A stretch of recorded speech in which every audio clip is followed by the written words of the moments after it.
on the gridiron or courtside, you know what time it is. It's Sports plus life. Sports plus life. ringside or front court or field pass, we ballin', no. Knuckle up or buckle up, I tell it like it is when I'm on my show. Home run, slam dunk, knockout, or got some dough. Sports plus life. Yeah. Sports plus life. Ah.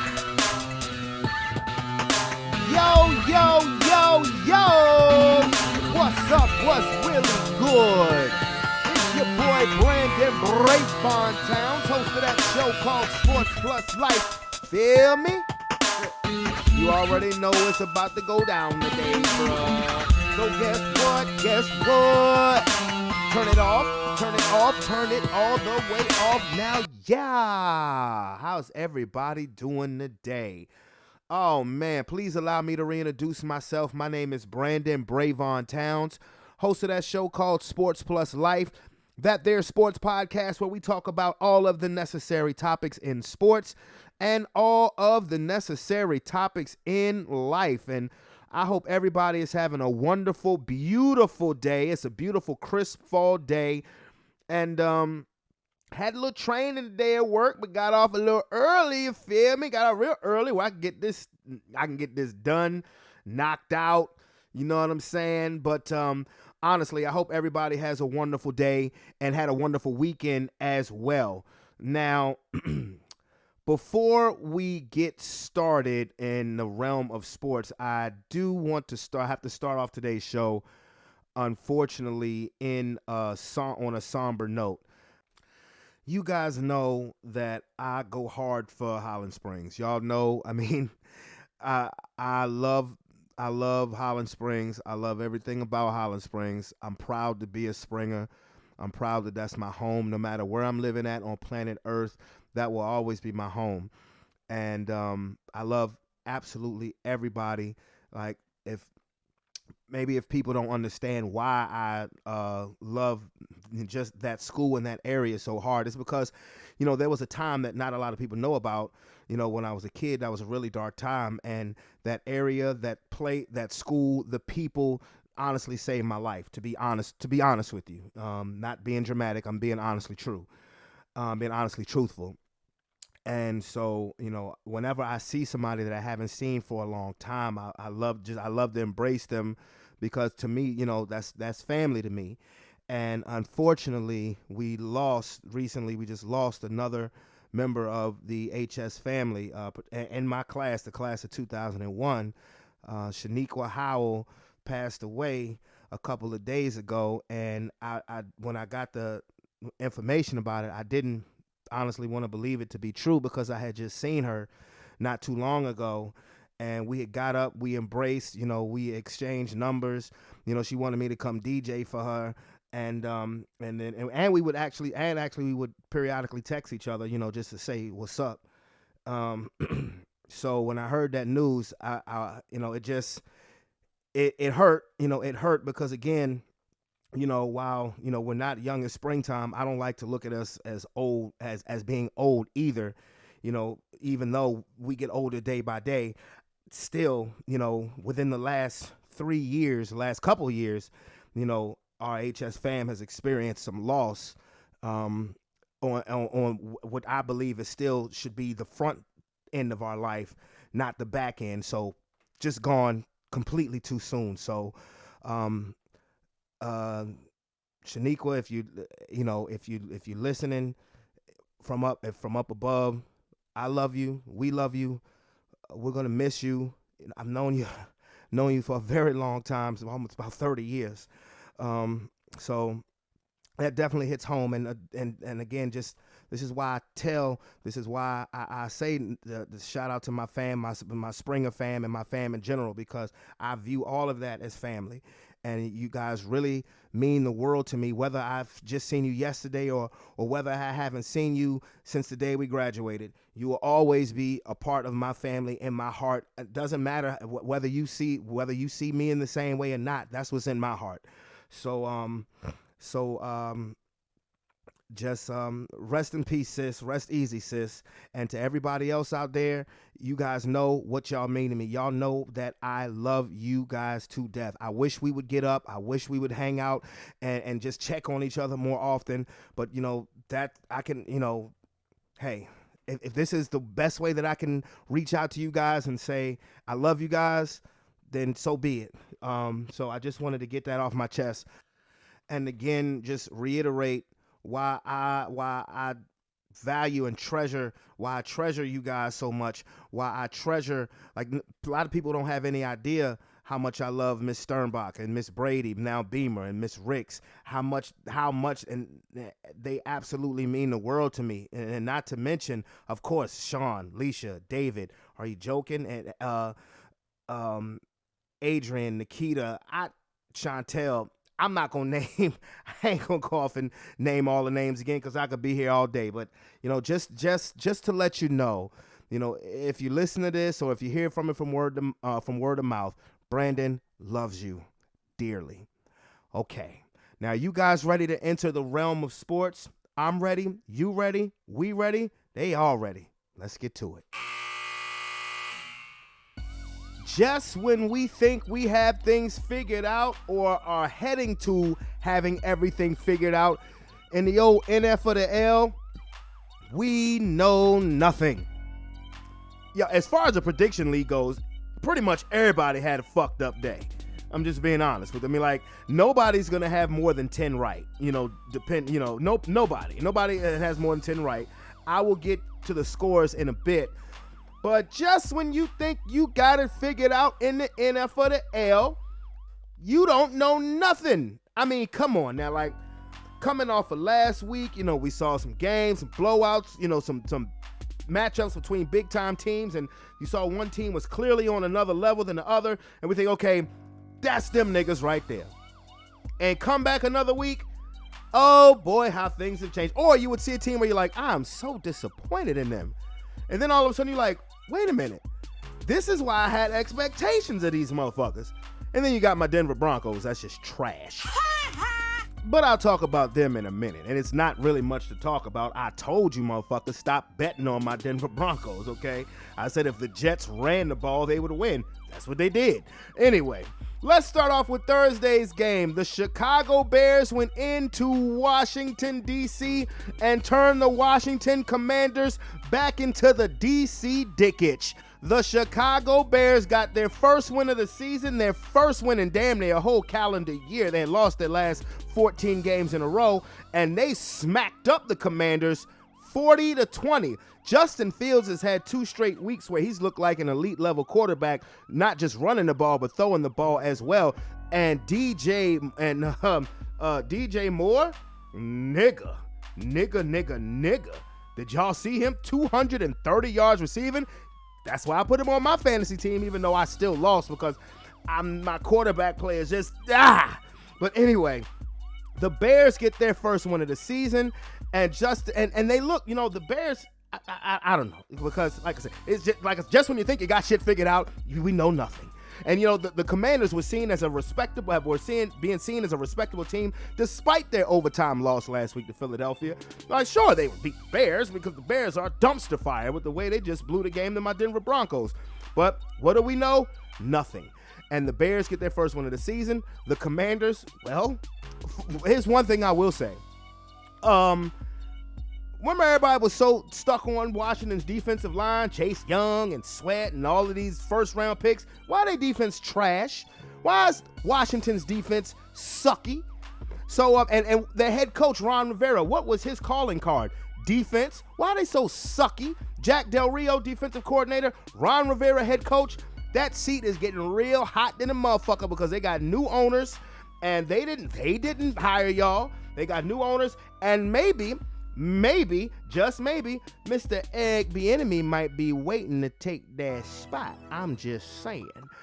On the Sunday's game, early London game, Jacksonville, who didn't have to go nowhere, they played in London. Last week, they played in London this week. The Buffalo Bills, who just kicked the absolute shit out the Miami Dolphins last week, came on their high horse to London, England, to see them Jacksonville Jaguars. And wouldn't you know it, the Jacksonville Jaguars beat the Buffalo Bills 25-20.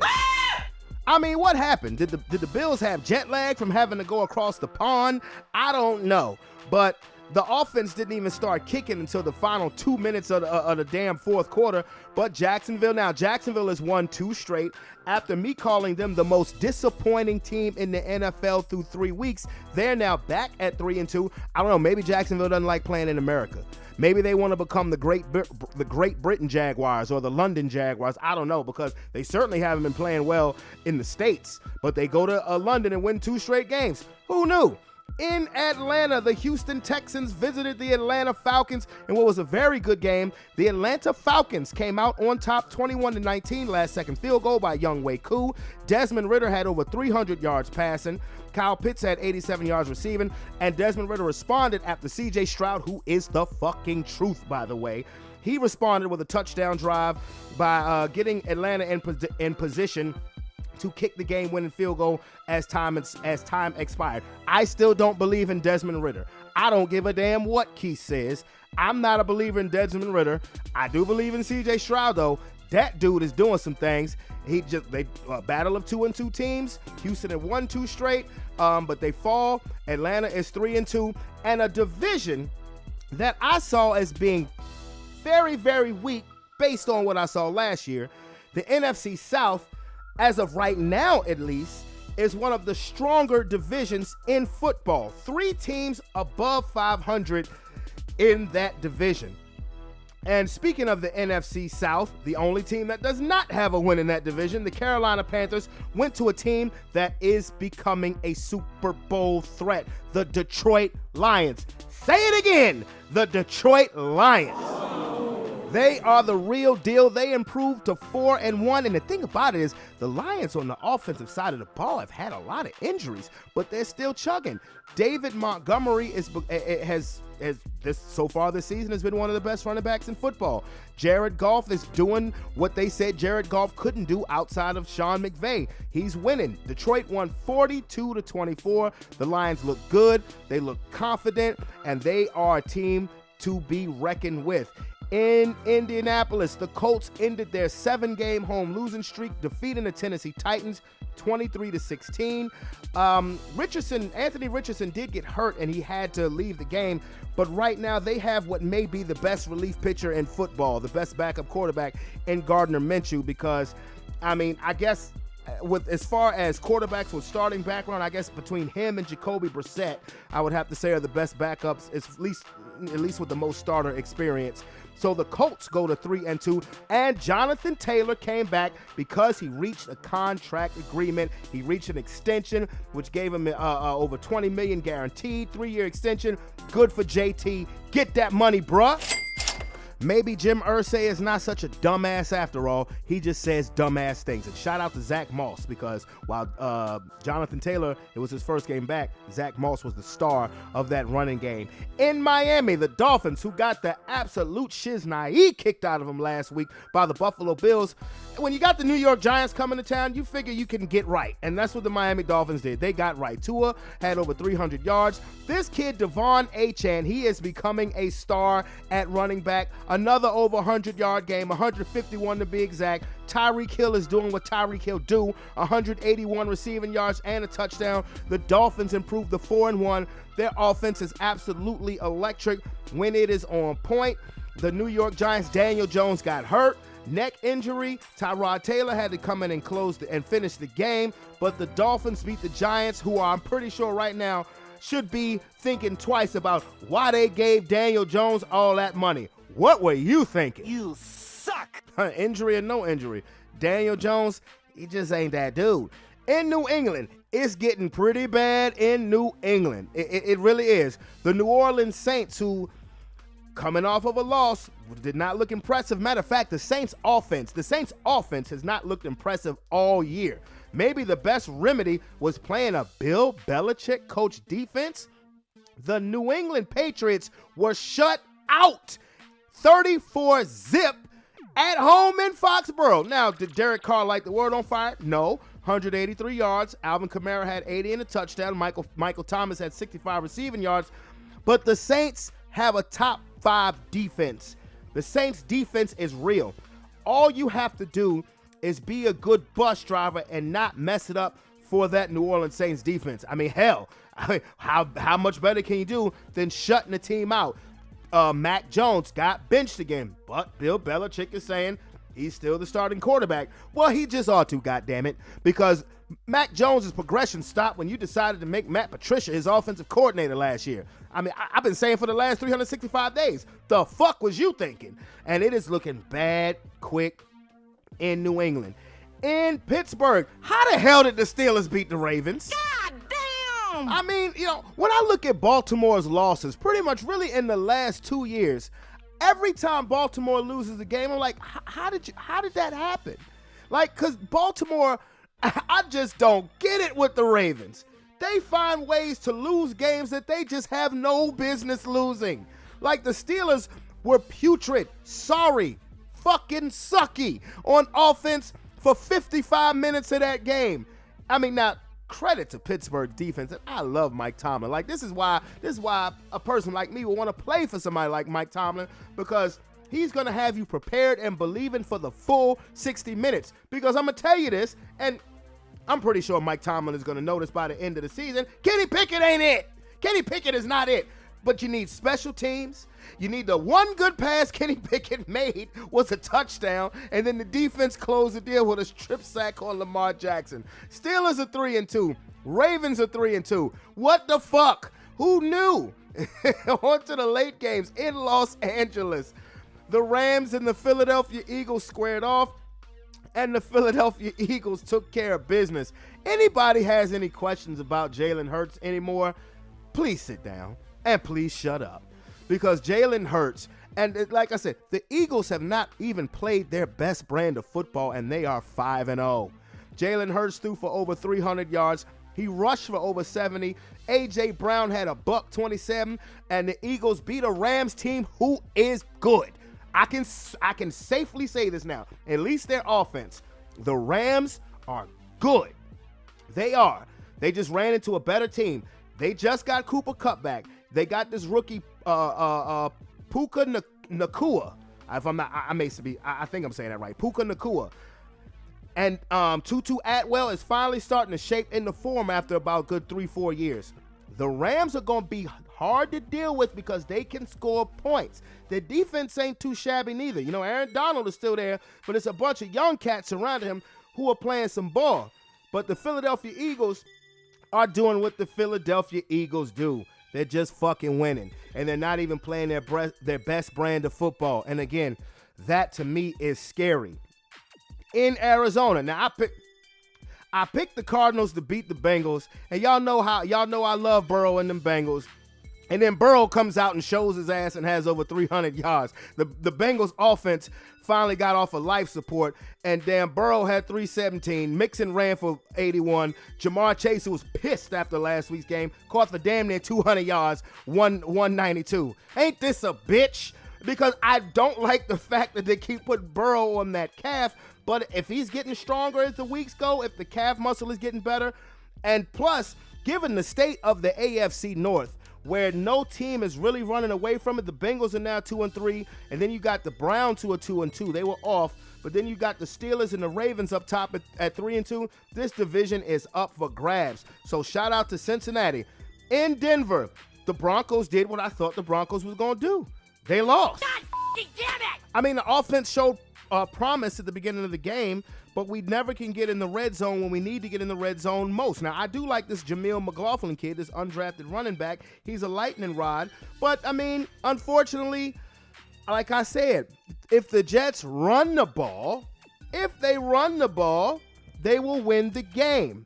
I mean, Zach Wilson had 199 yards. Breece Hall, who I picked a lot on my FanDuel games, ran for 177 yards.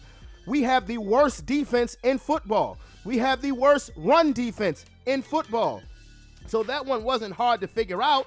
Now, Russell Wilson did have a chance to go tie the game or better at the end and was strip sacked and was returned for a touchdown. But I mean, was I surprised? No. Was I disappointed? Yes. But surprised? No.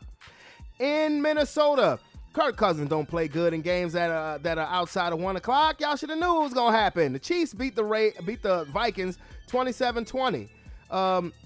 Deputy Kelsey appeared banged up in that game because that's what Travis Kelsey looked like. Looked like a fucking state trooper who don't turn off the body cam, who probably would love to whoop niggas' ass all the time. That's what he looked like now. But the Chiefs improved to 4-1, beating the Vikings 27-20. And Sunday Night Football.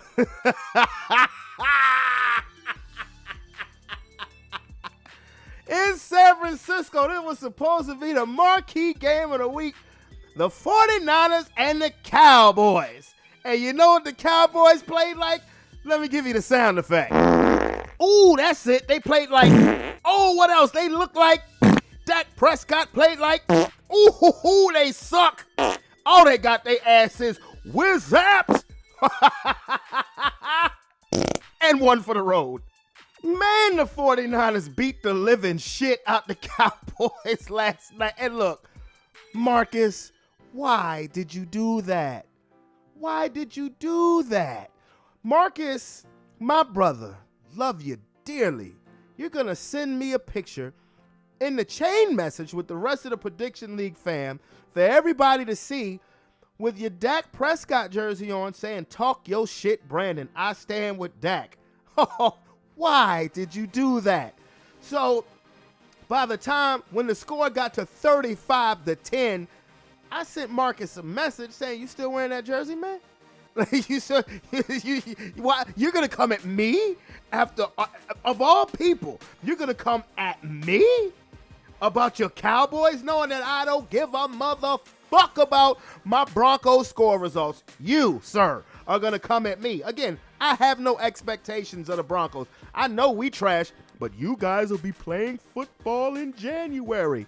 For what, an extra game? And then, I mean, all jokes aside, the 49ers absolutely smoked the Cowboys. And we just got to say, the scary part about the 49ers is that Brock Purdy is getting better. He's still, this is only, he hasn't even played a full calendar season yet, but he's just getting better. Like, honestly, he looked, I mean, he made Dak Prescott look so horrible. He did. He made Dak Prescott look so bad last night because while Dak is throwing interception after interception, and Dak, before the game, well, I'm pissed off before the game, and then he just ain't got nothing to say. No, is Brock Purdy throwing for over 300 yards? Nah, 252. But 4 touchdown passes, and like, they put Micah Parsons, they lined up Micah Parsons with Trent Williams. What do you think was going to happen? And then Micah Parsons is just as delusional as these bitch-ass Cowboy fans. Listen to him. I don't think they really are higher level than us. I think we're the same caliber playoff team, if not the same talent standard as them. I just feel like we need to really reconsider some things, get together, and fix some things. I feel like it was a few plays away. The score don't really shape what really happened out there. Nigga, sir. Micah Parsons is a sensational defensive player. Sensational. But what the fuck did you just say? You just said that they're not, that you don't think that there's much of a difference? That there's not much of a gap between y'all two? What? That the score wasn't really an indicator on what really happened out there? So you mean to tell me You must be out of your goddamn mind. that we didn't just see y'all get the shit kicked out of y'all. We didn't see another team look superior to you. I mean, overwhelmingly superior to you. It was closer last year in the playoffs. And, bruh, see, this is why Cowboy fans are delusional. Because of shit like that. Bruh, you got embarrassed. Bye, bitch. Everything about you got embarrassed. Your team got embarrassed. But again, I will say this again, as I have said for years on this show. The Dallas Cowboys beat up on teams that they are better than. They beat up on bad football teams, and they look fucking spectacular doing it. They look great beating up on bad teams. But when you put the Cowboys in with an opponent who's their own size per se, what happens? Each and every time, the Cowboys, the New York Jets, the New York Giants, the New England Patriots, the Patriots didn't score a damn point yesterday. And y'all were, we back because you scored a couple of defensive touchdowns and you look great, but they're a bad team. They're a bad team. Now, you got your game next week against the Chargers, and the Chargers invent ways to lose, so you might win that one. While the Chargers are a very talented team, but they have the dumbest coach in football, and they create ways to lose games. But you beat up on bad teams, and you think you're super. You make yourself look like superstars when you shut out the New York Giants, when you beat the New York Jets led by Zach Wilson. The reason why the Jets won yesterday because they played a team that was worse than them. My Denver Broncos are worse than the New York Jets. I knew that. And not to say that score wasn't indicative. Man, shut the fuck up, man. You sound like a damn fool with that damn comment. That's why Cowboy fans are so goddamn out there and out of space somewhere, because of shit like that. You are not on the 49ers level. You are not on the Philadelphia Eagles level. Now, you may split with the Philadelphia Eagles. That's a division rivalry. On any given Sunday, the Giants could beat the Eagles because of familiarity, division rivalry. But you are not when it matters the most. When it matters most, y'all ain't that team. Y'all may be them boys, because when them boys play them men always put you over your lap and spank you like a bad fucking kid having a temper tantrum. Idiot. So, and Marcus, dude, why? I'm just going, and you know what I heard from Marcus? After that, when I responded back, yo, you still got that jersey on? I heard crickets. I heard nothing. Because I'm going to talk regardless. I don't give a fuck. You know that. But, bro, did you pull a Skip Bayless and throw that jersey in the trash can? You stand with Dak? Oh, my God. That was hilariously funny. And this talk of we may have a historic defense. Well, if you play horrible teams for 17 weeks out of the year, you probably would have a historic defense. But Dallas has a very good defense. Historic? No. Okay, let me get this. Let me set this straight right now. The Cowboys are not better than the 49ers. They're not better than the Eagles. They are not better than the Detroit Lions. They are not better than the Seattle Seahawks. Okay? I'm damn near ready to say they are not better than the New Orleans Saints, because you look at their defense, and if Derek Carr doesn't fuck it up, hell. But again, bad teams. Hey, beat the Patriots. They shut the Patriots out. I don't know what to make of that. But this upper echelon Super Bowl threat, no, they're not. Dak Prescott look. He deserved his money, but Dak Prescott he's not an elite quarterback, period. He's not He's not on the level of a Patrick Mahomes or a Jalen Hurts or a Joe Burrow or Josh Allen, He ain't there. He's not with them. He's not. Sorry if you don't want to believe that. I would say he ain't even with Matthew Stafford. Matthew Stafford got a ring on that thing. Okay? That's not him. That's not y'all quarterback. Okay? And sure, Dak Prescott's better than Desmond Ridder. So the fuck what? So what? In 2 years, Dak Prescott ain't even gonna be as good as CJ Stroud. 2 years, tops. Maybe by the end of this damn season. I don't know. CJ Stroud ain't thrown an interception yet. Hey, you see Dak last night? Sorry, motherfucker. And before I get into Monday Night Football, guess who I got on the line with me? Cousin David. What up, boy? What's going on is that this line sounds a whole lot better than the other one.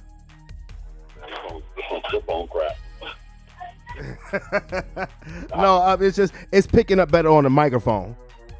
Oh, okay. But anyway, so let me. Okay. I have to, say what's been going on. Okay, David's been very busy, hardworking man. You know what I'm saying, taking care of the fam, maintaining, hardworking man. His wife Gabby has been making his picks for the last 2 weeks. So, but she killed it the first week, and then matter of fact, she won the first week, and then not so much this past week. So did you watch? Were you able to? What game were you able to watch again? Minnesota and Kansas City. Minnesota and Kansas City, yeah, and Kirk Cousins does what Kirk Cousins does in primetime games, which is fuck up. Yeah, I said Kirk Cousins does what Kirk Cousins does in primetime games. That is fuck up. Yeah. I just want to ask you a question, bro, because I know you're a Patriots fan, and the Patriots got shut out yesterday, 34-0 by the New Orleans Saints. Do you think it's time for Bill Belichick to go? If he goes, he's still gonna get picked up by whoever name mama's gonna pick him up. You believe you believe that? You believe that? Belichick a made man. How many Super Bowls? I mean, I understand he's amazing. I understand that he's what he's accomplished, and I'm not poo-pooing on that outside of the Spygate shit. I mean, that shit matters to me, per se. But what I'm saying is the record without Tom Brady is starting to be so glaring now. And yeah, that's a conversation for the conversation we always had. Who was more in part the legacy of the Patriots, Tom Brady or Belichick? Right, but what I'm saying is that the Patriots don't look good. They're not good anymore. You know, they had the one good year, Mac Jones' rookie year. Now, or would you consider? Okay, let me ask this: would you consider relieving Bill Belichick of his coaching duties, or would you just relieve him of being the general manager of the team? Yeah, he needs to do one or the other. You can't do both. Okay. Now, okay. I would say that one thing at a time. Don't have him doing two. He'll fall and bust his nose. Right. Okay. I'm just saying Belichick couldn't, but I'm just saying he don't need to be. Well, he's been doing that for the last over decade, but it just hasn't worked since Brady left. So what if what if you're the owner and you say, "Hey, Bill, appreciate everything you've done for us. 6 Super Bowls, the greatest dynasty in the history of football, or the greatest 20-year period in the history of football. But I think right now, with the results that we've been getting back since 2020, maybe you should focus more on being the head coach instead of the general manager." And what if he says no? What if he refuses? What if he refuses to let go of his GM duties? What would you do then? I mean, you got to draw the line some damn place. I mean, it don't need to be a conversation that, look, respect it all and everything like that. Everything's done, blah, blah, blah. But look, here's your choice. You either going to be the general manager, you be the coach, you can't do both, or you just not going to be it. Okay. I mean, because I'm just curious of that because I think the decisions that Bill Belichick has made since 2019, really since the last Super Bowl in 2018, have been questionable at best because one, you forced Tom Brady out the door. He didn't want to leave, but you were done with him. You forced him out the door. He goes and wins, and this conversation probably doesn't even come up if Brady doesn't go to Tampa and win a Super Bowl. But that's what happened. So you force Brady out the door. Then on top of that, you bring in Mac Jones. Okay, so the Cam Newton experiment thing didn't work. 2020 COVID year, that whole season was crazy. Nobody's blaming you for that. But after that, you bring in Mac Jones, you go to the playoffs, right? Cool. But then you after Josh McDaniels takes the head coaching job of the Raiders, you bring in Matt Patricia and Joe Judge to be your offensive coordinators, and none of them, neither one of them are offensive coordinator. And you have stunted the growth of your quarterback who made the Pro Bowl his first year. You done fucked old McCorkle up. Right. So, the decision making, and I feel bad for Bill O'Brien, who's now the offensive coordinator, because he's now pretty much trying to fix what Belichick did to this kid, last year. So that's why I was curious to know of what you would do as a Patriot fan. And you answered my question. You say, okay, you would relieve him of his GM duties. And if he refused to do that, then all right, then We love you. We'll always love you. You'll always be a Patriot, but deuces. Right. I mean, you can't do both. I wouldn't have him do both. Right. Now, you didn't see the Cowboy game last night? No, but I heard they got dog shit, so. which is always pleasant to me.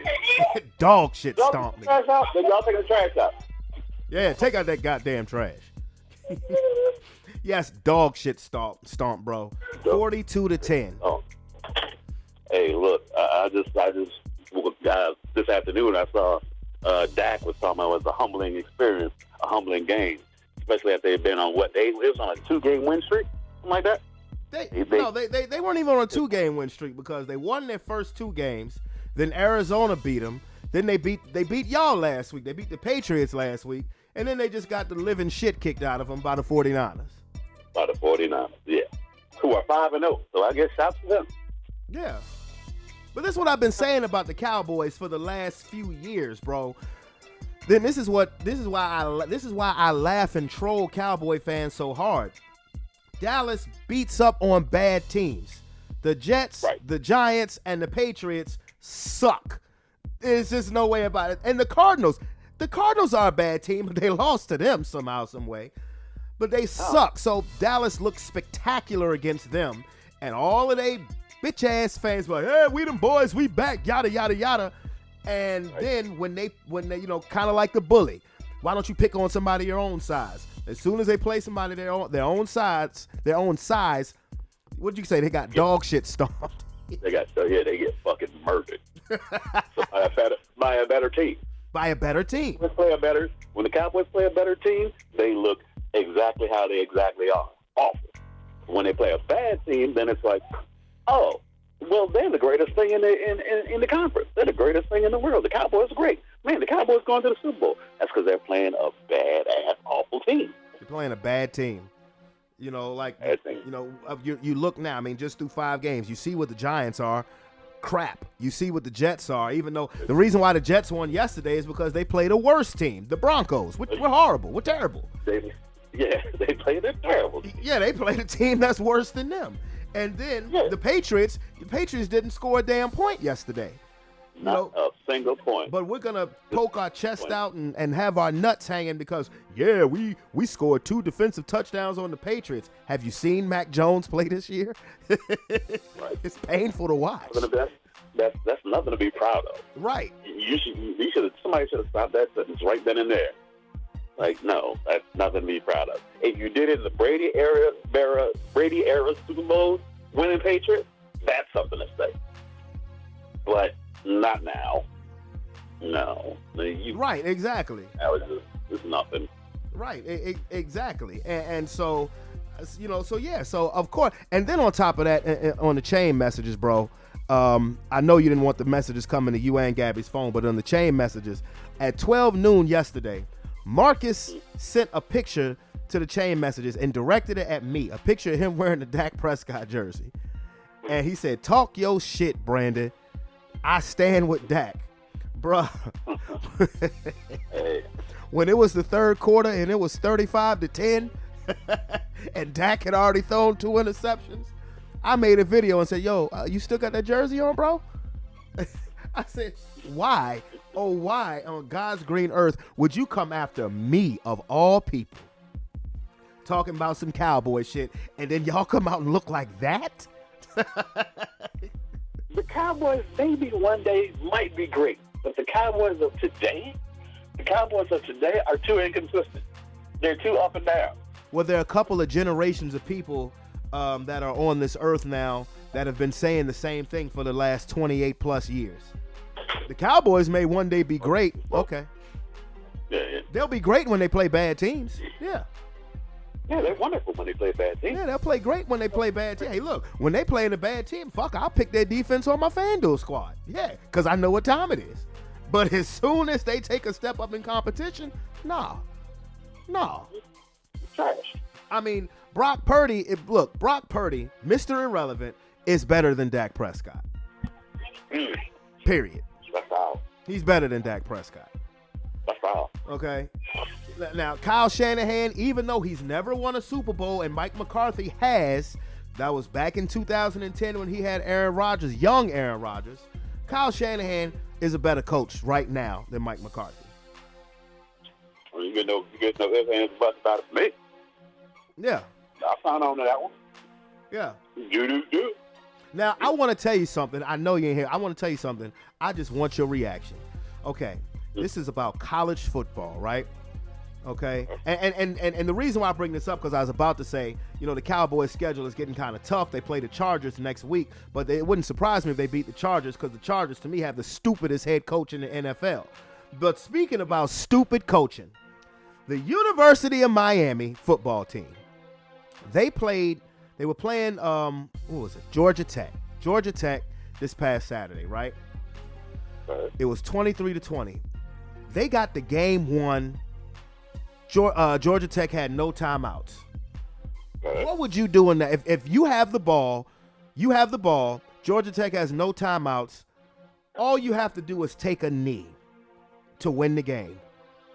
Take that knee, burn that clock. Take that knee and burn that clock, right? The coach called for them to run the ball with 30-some seconds left. And the running back fumbled the damn ball. Georgia Tech recovered the ball. Avoid that. Georgia Tech recovered the ball. Now, mind you, they were at their own, 25-yard line? So they had to go 75 yards in 30 seconds with no timeouts. So not only did you make the dumb move of calling for a running play instead of taking a knee, then your defense allowed Georgia Tech to go 75 yards and score a touchdown with 30-some seconds left. And I'm sorry, the final score was 23-20. The score was 20-16 at the time of the idiotic ass call. What would you do if you were the players looking at your head coach? Oh, he wouldn't be coach right now. He'd be in the trunk somewhere. In the trunk somewhere. No, we're not doing that. We're not giving away a gimme game because you want it. Man, the quarterback should have called audible on that one. They're like, look, we're not doing that. You know what I'm saying? Not doing that. But again, this ain't the pros. This is college. You disobey the coach, he could bench your ass. And, you could lose your scholarship and some more shit. But, I mean, this has got to go down as one of the dumbest, flat out stupidest decisions ever in the history of coaching. Let me explain this again, people. Miami was up by 4 with under a minute left. Georgia Tech had no timeouts. All Miami had to do was take a knee, maybe 2, and they would have won the game. Instead, for whatever reason, the head coach calls a running play. The running back fumbles, which, by the way, if you look at the replay, was a bad call. I think he was down before the ball fumbled, so the refs fucked that up too. But that doesn't even matter. Why are you calling a running play? And then your defense gives up a 75-yard drive in 30 seconds, and you lose the game. Well, after the point of the running back fumbling the damn thing, the team was already like, oh, well, we fucked up. No, somebody fucked up. The coach fucked up. So should we pay for that shit? Nah, we can let it slide. I ain't chasing nobody for those 75 yards after a fumble that shouldn't even happen. No. But it's not like it wasn't. It's not like he fumbled the ball and they picked it up and ran and scored. He fumbled the ball. Georgia Tech recovered. Then Miami's defense, Georgia Tech's offense came back on the field. Miami's defense came back on the field. And within like 2 or 3 plays, Georgia Tech had scored a touchdown. Them boys was already defeated. Yeah, right. Once that fumble had happened, and they was already in here like, we got this one down. All we got to do, they was thinking like from the player point. All right, our QB going to go out here. He going to spike it twice. Game over. We won. You can literally see one of their players on the sideline saying, what the fuck are we doing? Literally, that's what he said. Mm-hmm. Exactly. So when they came back on the field, they was like, man, they was already meant to be. Man, bro, if like honestly, I wouldn't be surprised if a report came out tomorrow that Miami's head football coach Mario Cristobal got hit in the face with an egg by an angry fan going to the practice facility, or if all of his tires were slashed. Mm-hmm. That's what he did. Deserve that and then some. And then some. And then some. This is a dumb call. That's so stupid. Oh, and before I let you go, did you check out that Canelo-Charlo fight? No, but I also heard Canelo gave his business. Man, Charlo fought like a punk, man. I'll be honest with you. His whole game plan was wrong. I heard he was running the whole time. Yeah, he was. I mean, but the thing is, you know, Charlo has the had the height and the reach advantage. He didn't come out and work his jab, none of that stuff. He came out trying to pose with Canelo and let Canelo get off, let Canelo get his punches off. And he made no adjustments. So Canelo made him a victim. Yeah, I mean, he didn't knock him out. The fight went the distance, but I was disappointed in Charlo because, you know, I mean, I've seen him fight so much better than that. I understand he was going up 2 weight classes, but there's some things you have the natural God-given advantages as far as height and reach. Use it, you dumbass. Hey, don't make excuses for his sorriness. Don't make excuses for him being sorry.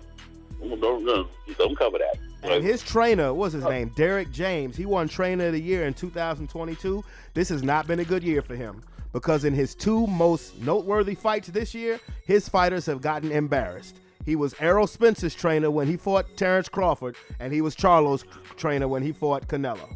And neither one of them turned out good at all. Both L's. Both L's. Big L's.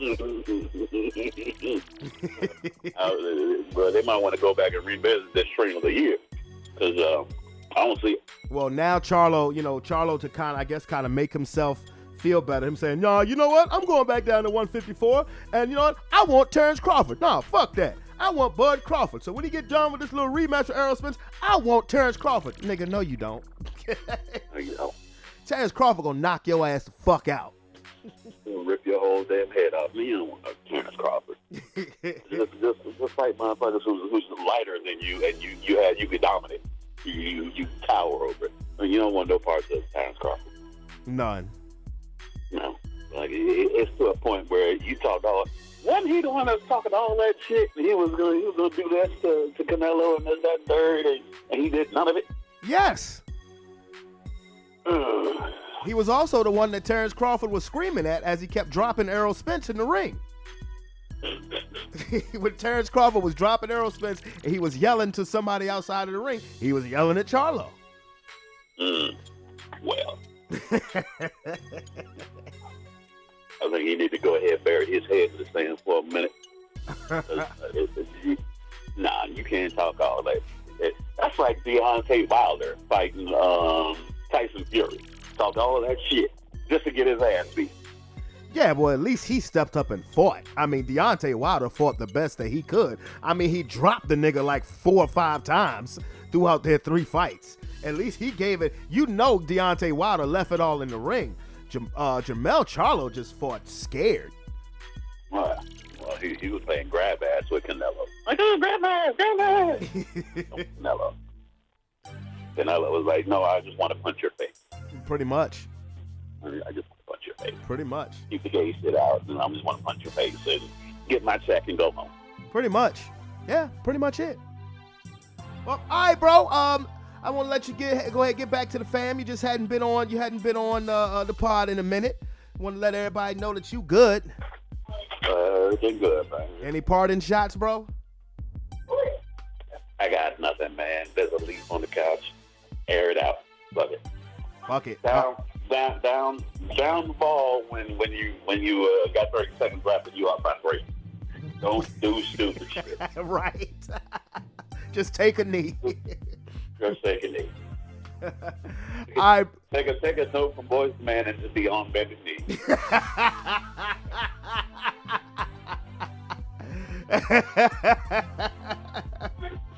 All right, bro. I'm gonna get at you, man. Love you, man.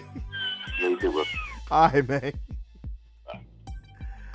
Oh, I hadn't heard from Cud and David. He hadn't been on the show in a minute. I just talked to him yesterday, but hadn't been on the show in a minute. So yeah, you know that boy always gonna be crazy. But now to the results of Monday Night Football, and the Las Vegas Raiders did defeat the Green Bay Packers 17-13. Jordan Love had 3 interceptions. So I think people, when it comes to Jordan Love, like, You know, I said before the season started, I was like, okay, the NFC North was really fascinating to me because I really didn't know what to think. Now, I picked the Lions to win that division, and right now, the Lions are in the beginning stages of running away with that division. But I didn't know what to expect really from any team because I didn't know if the Lions, like this is really the first time in a long time that the Lions have had expectations coming into a season. So I didn't know what to think, how they would respond. But they are responding as advertised as far as for their expectations. They've been awesome with that one little hiccup to Seattle in their home opener, but they're 4-1. Green Bay now falls to 2-3. And I hope people don't start like trying to tear down Jordan Love, because I would just tell people, any Green Bay fan that listens to this, or anybody in general, remember Aaron Rodgers' first year as a starter after Brett Favre left. He went 6-10, no playoffs year one as a starter. So if anybody thinks that Jordan Love is just supposed to come in, granted, yes, he's been sitting behind Rodgers for 3 seasons. Aaron Rodgers did the same thing. He was sitting behind Brett Favre for 3 seasons. And his first season as a full-time starter went 6-10, no playoffs. So if Jordan Love doesn't make the playoffs this season for the Green Bay Packers, it ain't the end of the world. Just calm down, because Aaron Rodgers went 6-10. Then the following year they made it to the wild card round, and then the year after that they won the Super Bowl. I'm not saying that's going to happen for Jordan Love, but I'm just saying give Jordan Love at least this season, especially with those young weapons. And I absolutely love it. I absolutely love it that Christian Watson and Dobbs, he has a whole young core to grow with. But they did lose. He threw 3 interceptions. The Raiders managed to win that game 17-13. Both teams improved to 2-3. 2 teams that now I can sit here and say that I don't foresee the Packers doing much, because like I said, the Lions are 4-1, Packers are 2-3, Chicago and Minnesota are 1-4. So as far as I'm concerned, Detroit might have that division wrapped up by Thanksgiving. I mean, to be honest with you. So just be patient with Jordan Love. I definitely see upside. And for the Raiders, when Garoppolo plays, when he can stay healthy, they'll be formidable. But I don't expect much from the Raiders either. They just look better than my Broncos. But as for the prediction league for the week's results, Marquise, little bro, took the week. He had 9 right. Like I said, it was a rough week for everybody. Nobody hit double digits, as I said earlier. But Keys came in first place with 9. There was a 5-way tie for second, with me, Sean, Calvin, Aaron, and Marcus all getting 7. Excellent. And Tony, Lex, and Shantae had 6. And Cud and David, who won last week, albeit, his wife Gabby was picking for him. We put respect on that. But he came in last place this week. Now, as for the current standings, as again, this has been such a tight race so far this season, and I love it. I ain't gonna lie, I absolutely love it. So, thus far, Lex is still in first place. She's still carrying the day at first place. Cud and David is still second at 49. Keith has vaulted up to third place at 48. Me, Sean, and Tony are tied with 47. Calvin has 45 with Shantae. Marcus has 42, and Aaron. Hey, Boogie, what you doing? Bruh? You in last place with 37, bruh. Come on now. Stop looking like the Denver Broncos out here. Or better yet, stop looking like the Carolina Panthers out here, bro. Come on now. Let's get it together. Homie. Let's get it together. Keep it together. Come on now. But moving right along, I got I got the peoples right here with me now. Brother Sean, Big C. What it do, folk? What's going on? How about them Cowboys? Yeah, busted. Now, Sean, I know you right now hate the 49ers, but didn't it bring your heart joy to see them get destroyed like that?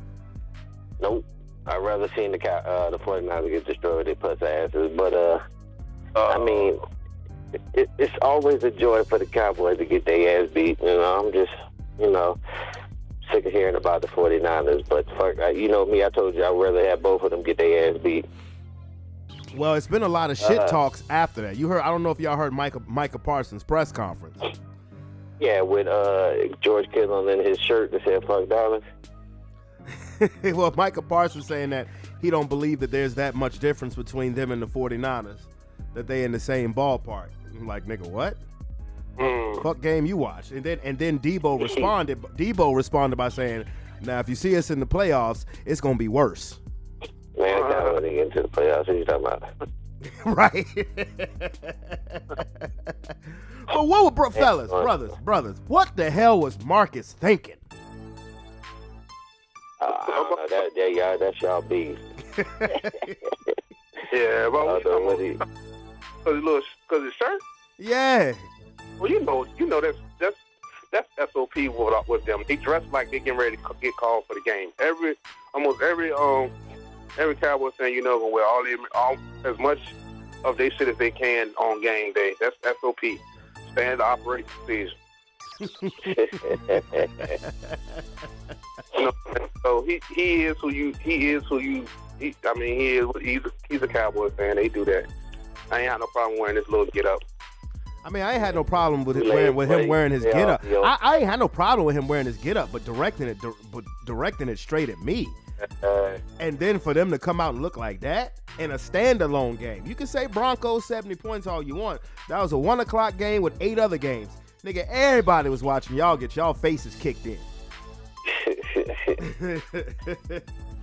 Yeah, so you saying you rather lose by 70 points and nobody see it versus whatever they lost in? Well, for starters, we didn't lose by 70 points. The Dolphins had 70. We lost by 50, nigga. Get it right. You gonna let them come at you like that?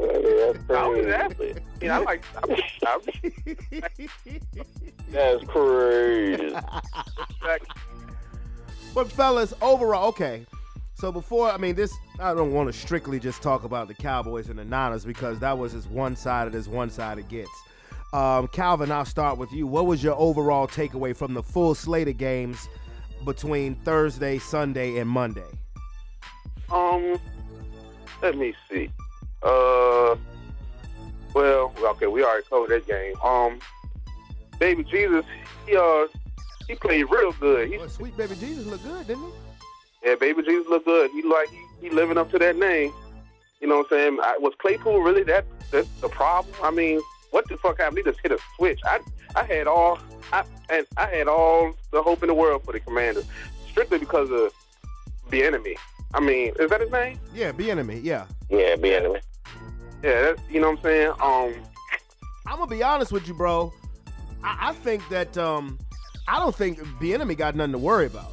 I think Washington got new ownership between the majority owner and Magic Johnson. I think they just waiting for a reason to get Rivera ass the fuck up out of there because his signature is supposed to be defense, and their defense has been trash.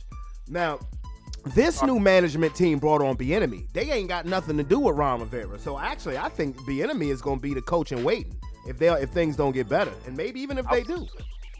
I was saying the same thing about Todd Bowles. Remember? Yep.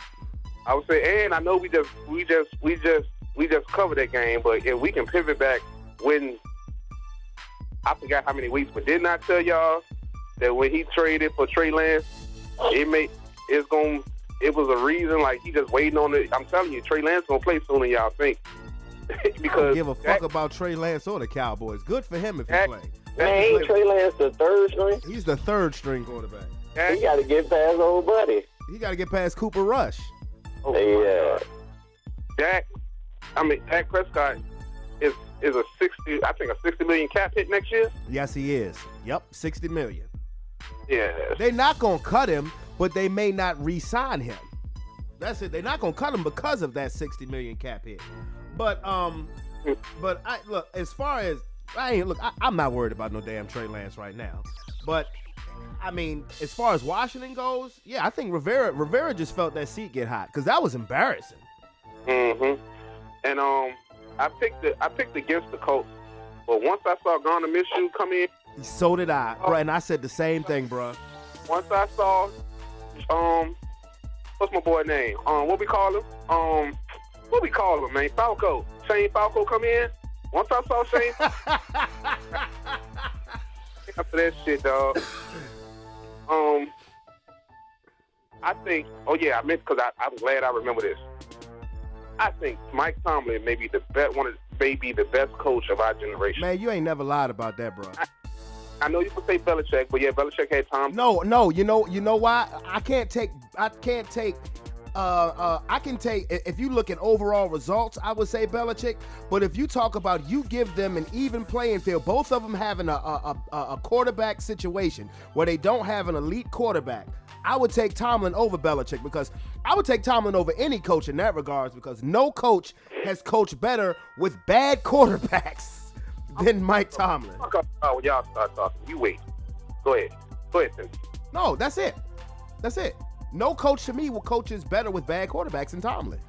Yeah, and you know what I'm saying? You can't say enough about that dude. Every time you down and out, he pulling some motherfucking Houdini. Equalize the shit out your ass. You ain't never lied, bro. You know what I'm saying? Burrow. I said, you know what, Burrow, it's time. You did say that. I'm just so nervous about him with that calf, but you did. Y'all called it. You called it. Me and Sean had Arizona winning that game. Yeah, we were some dumbasses. Yeah, you ain't lying. And it's so much the calf. The calf may be better than what we think it is because of how he was playing, but when he started playing, everybody else had so much. They was on at one level, and he was still in preseason. You know what I'm saying? Yeah. Still in. And you see what happened when Jamar Chase started talking shit, saying I'm always fucking open, and this nigga damn they got 200 yards. He said Jamar Chase got 200 yards? He caught a $197 or a $192, something like that. That nigga might always be open. That's what he said. That's what he did. What other game? Well, speaking of Belichick, what did you think about that 34-0 shutout to New Orleans? It's time for that nigga to wrap it up. Somebody draws in the street. Somebody's exposed. You know what I'm saying? But I can't even say that because that was a dumbass move he pulled last year. You fucked up one of the. You fucked up. You messed up that man's progression. Big time. You're supposed to progress a certain way. I don't know what you was trying to prove, man, but hey, it is what it is. Kraft, still a businessman. You know what I'm saying? Well, let me ask both of y'all a question, and then I'll get back to your overall take, Calvin. But since we're talking about the Patriots, Sean, I'm gonna ask you this question first. If you were Robert Kraft, would you tell Bill Belichick it's time for you to go in general, or do you think it's time for you to no longer be the GM and just stick to worry about coaching? I would leave that up to Bill Belichick as far as whether he wants to leave or just step down as far as being the GM, because I really think that you can give him another year, but I don't think somebody like Bill Belichick would take a demotion and stay around, because I would think his pride would be too much for that. So I would think he would just want to step down and go away. But if I was Robert Kraft, I would give him a chance, to just be the coach, and if it was somebody else, be ahead to player personnel and let it go, because it ain't working no more. I mean, he was doing some wild shit like making people that wasn't offensive coordinators, goddamn offensive coordinators, trying to grow Mac Jones, and that shit was just fucking him up, because Mac Jones is not showing any kind of improvement right now. So to me, I would just let him know, like, either you can go ahead and walk, or you can go ahead and take this demotion as GM, because it's time for us to start livening things up and fresh, because we're not seeing any results right now, and you've been a good part of our organization, so we want to give you the courtesy of making the choice of what you would prefer. What about you, Calvin? I feel the same way, but the only difference is, last night we was talking about, you give them the rope to hang themselves with. And one thing about the Kraft, he's a businessman. He know he got to be the Patriots owner after this nigga leaves. You know what I'm saying? So what he's gonna do is he's gonna leave it up to Belichick, like Sean said, but he's gonna tell him that he's leaving it up to him to step down. because you've been a GM all these years, but you know what I'm saying.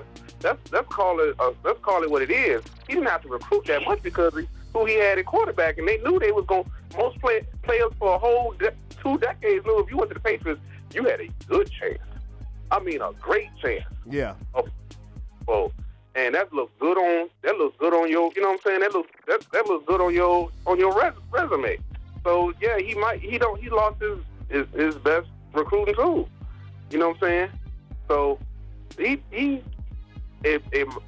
might come down to him retiring and old what's the boy name in Vegas? Oh, Josh McDaniels. Yeah, he might come on home. Man, he's not a head coach. I'm gonna tell you that right now. Some people are meant to be head coaches. Some people are just meant to be coordinators.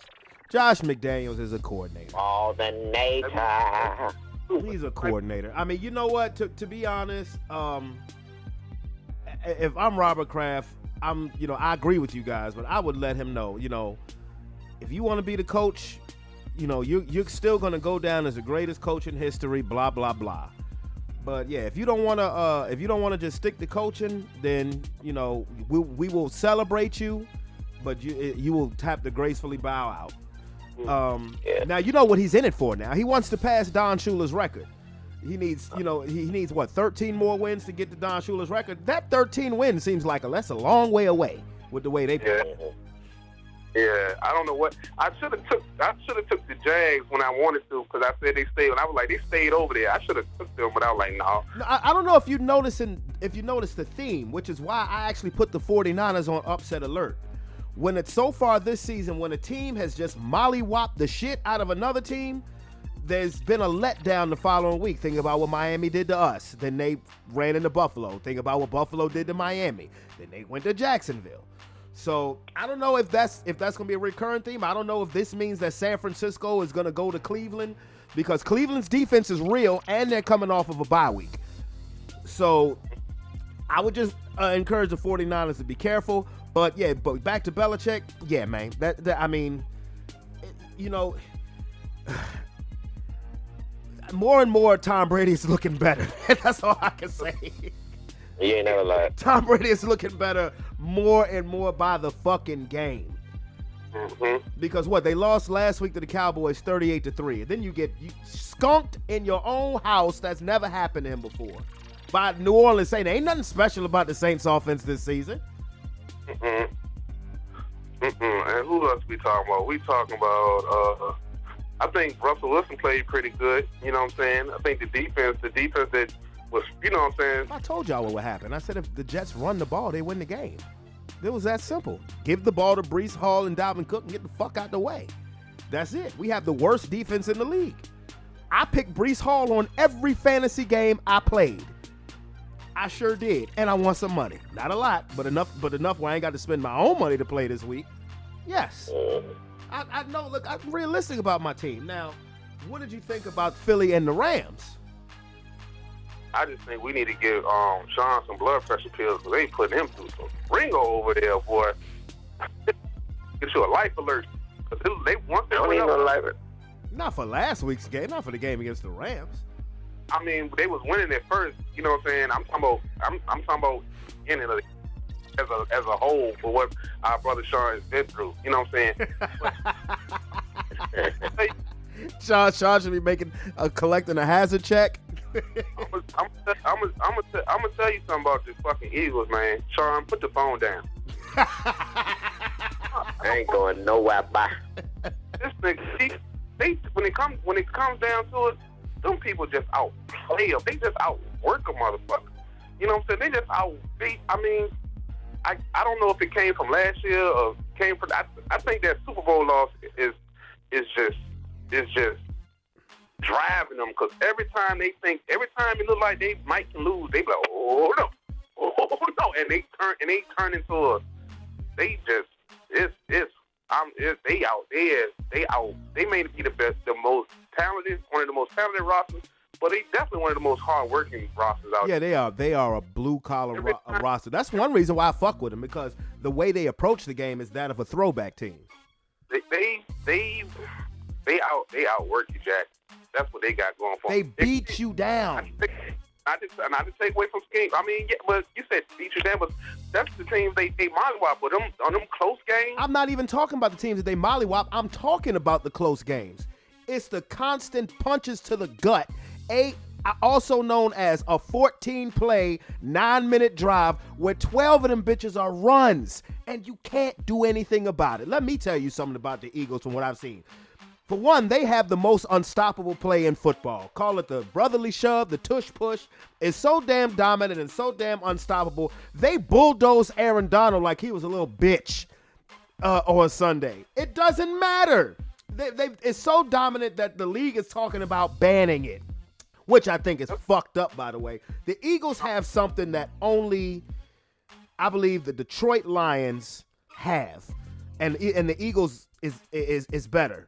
Their offensive line can take over a game to where just when you think a team is getting close, like you said, when you think that they about to lose, they, like you said, oh no, they put the hard hat on and they go to work.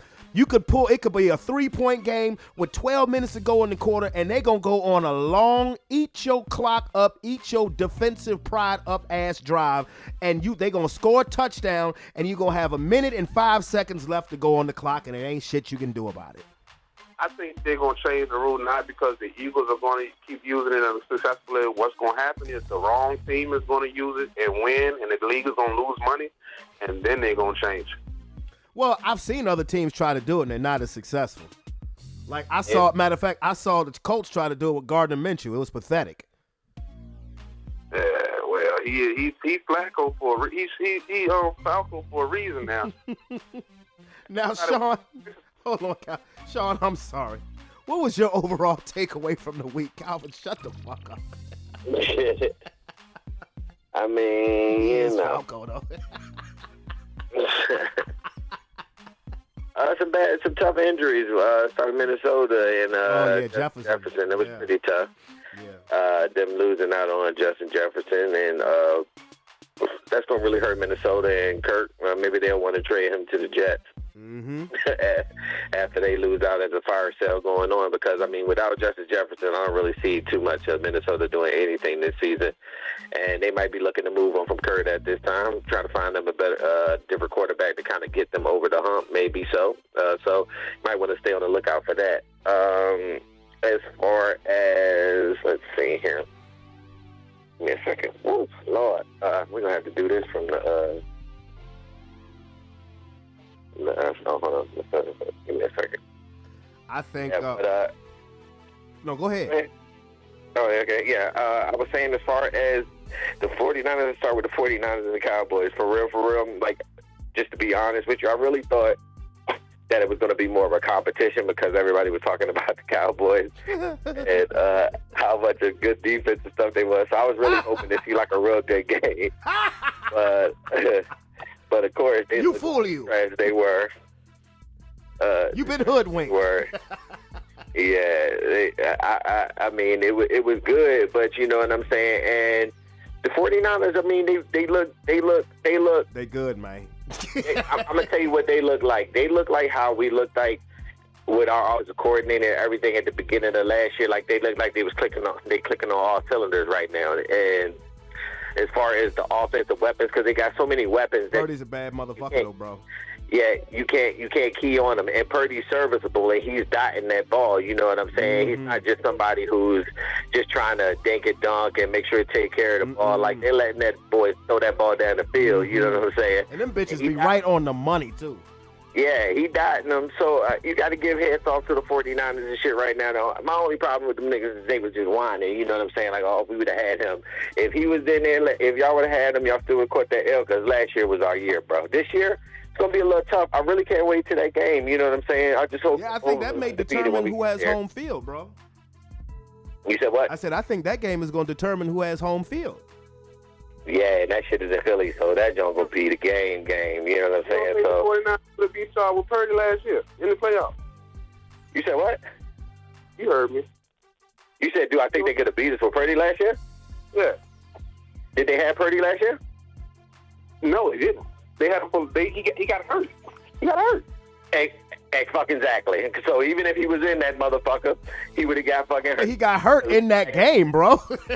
Yeah, exactly. So they had Purdy. Yeah, I don't care. You got to stay tough in that game. If you in the playoffs and shit. That's why you've been targeting Purdy on the low all these podcasts. Okay. And why is that? What targeting? Because if you knew they would. How am I targeting? Don't worry about it. It's okay. How am I targeting? Come on, Baker. Tell me how I'm targeting. Because you started all this shit. Oh, Trey Lance couldn't beat this Purdy. No, he couldn't beat Purdy out in camp. Are you really going back to that? Are you going back? You see, he's upset about Trey Lance. The nigga's a third-string quarterback, nigga, on the Dallas Cowboys, bro. He couldn't get it done. That's what's it. That's not saying shit about Brock Purdy. We was talking shit about Trey Lance. Yeah. So you some other shit. Like, what are you talking about? Bro, you gotta let that go, man. You gotta let it go, my boy. You gotta let that. You've been on that shit now for 6 weeks. You gotta let that go, bro. That shit, boy. We never trashed Brock Purdy. What are you talking about? Do y'all practice this shit before y'all get on here? No, what the hell? Nah, bro, ain't nobody practice. Bruh, we never trashed Brock Purdy. We were saying that you were the number 3 overall pick. The 49ers moved heaven and earth to get you, and you couldn't even beat out the very last dude drafted in that draft. Nigga, you suck. No matter how good he was, because you can't even really say how good he is. He just fits good in that system. You put Brock Purdy in any other system, we don't know how good he is physically, because he already said himself, Brock Purdy, that he doesn't have the strongest arm. He uses his mind to get through. Being that he's in that West Coast system with Kyle Shanahan and his offensive mind, he fits it. And he throws people over. That's one thing people don't pay a lot of attention to. You don't have to have, in that type of offense, you don't have, your offense, your quarterbacks is not dependent on arm strength. It's more about accuracy and placement. He throws his receivers open. He doesn't have a cannon, but what he does fits. Trey Lance, I mean, that was 49ers stupidity. I never thought they should have took Trey Lance in the first fucking place. But seeing as how they did, you should be able to beat that dude out. Remember, at the beginning of last season, who was their starting quarterback? Trey Lance. And you can't beat out Brock Purdy? It wasn't a knock on Purdy. It was a knock on Trey Lance. You got to let that go. Knocking Trey Lance, not Brock Purdy. You got to let that go, bro. And you think, and let me tell you something. If Trey Lance plays a snap in Dallas this year due to anything else other than injury, then that'll tell you all you need to know about Dak Prescott. Hey, yo. And I'm pretty sure if he keep catching these L's, you might see it just because Jerry Jones like to shake up shit. Well, bro, what have me and you been saying for the last few years about Dak and Dallas? They look like superstars when they play teams that are sorry. But as soon as it's like a bully, why don't you pick on somebody your own size? As soon as they pick on somebody their own size, what happens? This ain't no new shit. This is rinse and repeat with Dallas. They get mollywopped. That's why last week I said I'm not going to start no shit when they beat the Patriots like that. Only thing I said is do that to the 49ers. And what the fuck happened? All right. So basically, when I said that y'all don't think that Jerry Jones ain't going to find a reason to play that boy, y'all thought I was fucking crazy. Now, no. If he plays him, that will show you what he think about Dak Prescott. It's the same thing. Bro, I agree with you. I think I think Trey Lance is a negotiating bargain. A negotiating chip.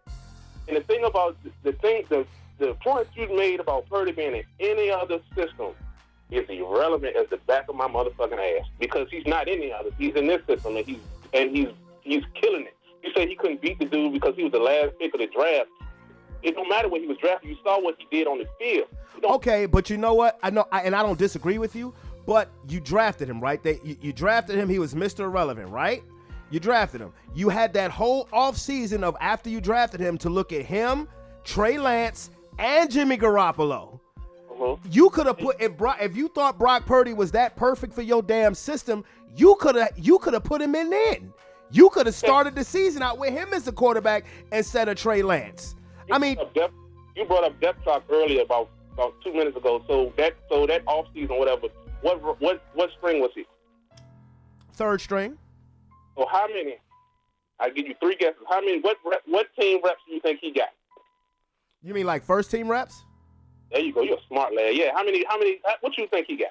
He didn't get no first team reps. Man, he told you what he got once he got on the field, and he's like that. He's like that. But what does this have to do about the Trey Lance discussion? Because we've said a million times we weren't knocking Brock Purdy. We were talking about Trey Lance. You know what? If you don't know, I don't. If you don't know, I don't. Let it LIG, man. Let it go. When the Eagles play, What do you want me to say, Calvin? You was right, man. That what you want me to say? yeah, I do nothing. When the Eagles play for what week? That's all the way down, 13? Oh, we got time. We don't play him until December, my boy. December. Okay. All right. We'll see then. So let me ask you, Yeah, what if Purdy goes? What if they play in Philadelphia in December and Purdy gets hurt again, and the Eagles bust their ass again? What is it? But like I was about to say, I have nothing for. I won't even mention the cat name until after December. Y'all think all this shit y'all talking about y'all was right. Well, no, I'm gonna mention it because Brock. Listen to me, bro. Listen to me. I know it's gonna be a tough game, and it also depends on who healthy at that time. Because you got to think, like, there's still a lot of football in between them. We got to worry about who coming up this week. Like, I don't never think about down the road and nothing like that because you never know who's going to be there. Hell, if we don't got Jalen Hurts, it'll be the same thing. We'll be sitting here talking about if we had Jalen, we would have beat y'all. And we can't say nothing about that because we don't know nothing. And I'm gonna talk shit about Brock Purdy because right now he's an MVP front runner and he deserves to be. But I'm telling you like this, I wouldn't bitch if they smacked Jalen and put him out the game because the nigga got hit in the game and got taken out. But I would bitch if he was injured before they got there and they played our backup star and we didn't have Jalen in the game. That's totally different. We put that nigga the fuck out the game, dog. So I don't give a fuck what you say. Oh, we had him, but you did have him. We knocked him the fuck out the game, nigga. That's the whole fact of the matter. You can't cry about that. So if he injured before he got there and he wasn't in there, I can see them like, oh, we had Brock. Okay, I get that. But we took that boy out the game. It ain't like he got the opportunity to not even be in the game and take a snap. No, we put his pussy ass out and the nigga that was behind him too. So I don't want to hear none of that shit no more until we play him. So I mean, I'm like my team, we'll get there when we get there. We got to worry about the Jets next week. They got a crazy ass defense, and that's what I'm worried about. But until we see the 49ers, it is what it is. I just had to talk about them because they're a team that people talk. They 5-0. They somebody to reckon with right now. But to be honest about last year, I don't want to hear nothing about that shit no more. We beat them with Brock Purdy because we knocked them the fuck out. It is what it is. Well, at one point in time, you weren't a Dallas fan, Sean? A Dallas fan? Oh no! Don't insult my brother like that. I hated them when I was with Look, I used to be a 49ers fan, and who they hate? The fucking Cowboys. So I always hated the fucking Cowboys since I was a 49er fan up to an Eagles fan. This nigga hated the Cowboys and the Packers with a passion. The Cowboys and the Packers. There ain't nobody I hate more than fucking Antonio Freeman. Yeah, that's right. Your ass couldn't stand Antonio Freeman. I hated that light-skinned something. Lemons or something. No, but it was always Antonio Freeman who was beating the 49ers. Like they could. Yes. Look, when the game where T.O. caught that pass to win the game, I never heard Sean more excited in my life. Even after the Eagles won the Super Bowl, this nigga called me 5 seconds after that fucking catch. We beat him! We beat him! We beat him! We beat him! This nigga was screaming all the next day in school. This nigga the whole day, we beat him. We fucked Antonio Freeman. Brett Favre, you a bitch. Yeah, I hated that nigga. But he just destroyed us, bro. But all right, okay, let's get back to current. You know what team that I think actually is going to be pose itself as very feisty. I'm not going to necessarily say a problem, but the Rams. I think the Rams are going to be very feisty because now they got Cooper Kupp back and that dude Puka Nacua. I don't know if I said his name right. Their offense is going to be good.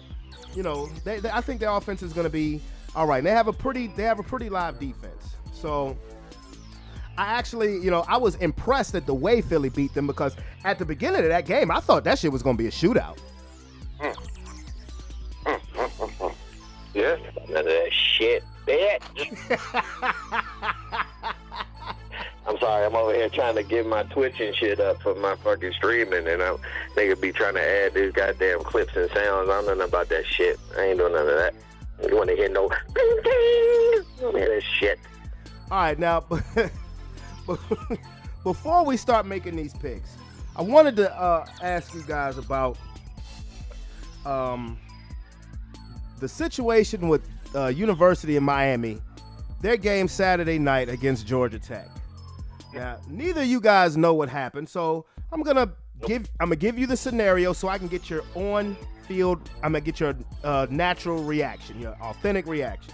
Okay, so it's less than a minute to go in the game. Miami's at home. They're winning. Mind you, they're 4-0. You know, possibly, you know, they're talking about, hey, they may make the college football playoff, this, that, and the third. So they're playing Georgia Tech. And Georgia Tech is now out of timeouts. Miami has rushed the ball, a couple of first downs, made Georgia Tech burn timeouts, but they still couldn't stop them. So now it's right around 30 seconds. It's 3rd and 10, about 30 seconds. The play clock, when you know, if you kneel or run whatever, the play clock resets itself to 40. So in reference, all you have to do is kneel on the ball, and the game is over. It's 3rd and 10. Georgia Tech ain't got no timeouts, you know. But instead, their coach, Mario Cristobal, for whatever reason, is calling running plays when all you need to do is kneel on the ball. And wouldn't you know it, the running back fumbled. Now, it was not a scoop and score. Now, where he fumbled at Georgia Tech's 25-yard line. It's 30 seconds left when Georgia Tech recovers the ball. What was the score? The score was 20-16. So Georgia Tech needs a touchdown to win. Now, when the running back fumbles the ball, the crowd just groans, and even the commentators are saying, I don't know what he's doing, why he is having them run the ball. All you have to do is take a knee, and the game is over. So Georgia Tech recovers at their own 25-yard line. And in 3 plays, with 5 seconds left, at now Miami's 45-yard line, the quarterback throws a touchdown pass to win the fucking game for Georgia Tech. Yowzers. Now, I done seen coaches do some dumb shit, but even a little league coach would kneel on the ball.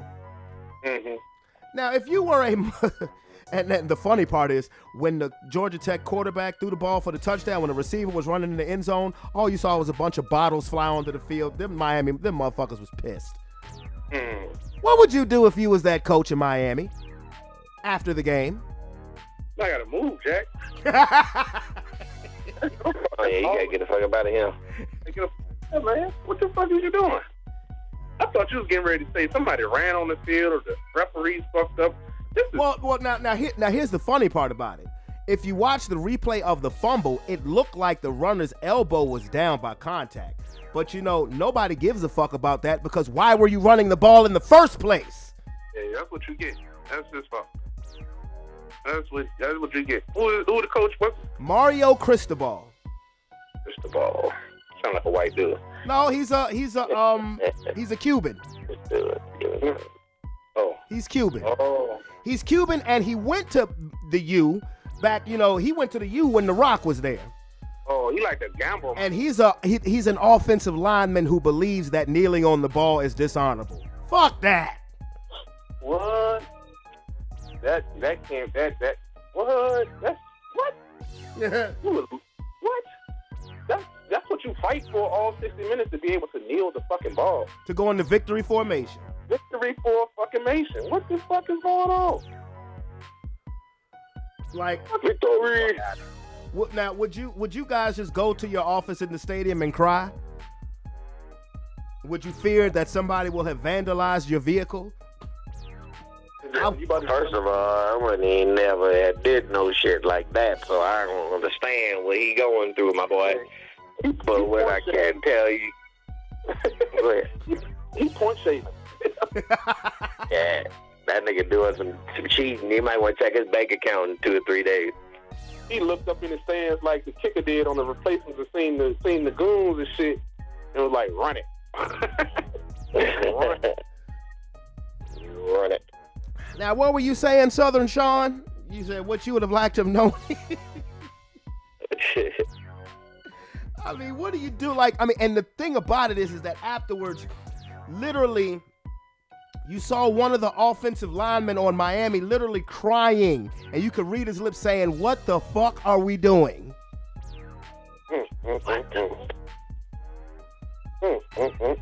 I just sent you guys the link to the ending. That shows you the ending. You know, Look at it. Yeah. I don't know if I can hear it if I click on it now. Let me try. and really, all you got to do is just scroll to right where it's around 30 seconds. And, you know, it's one of the all-time dumb, duh moments. Oh, this shit play Yeah, dumbass. Okay, iPhone. This nigga said, okay. iPhone.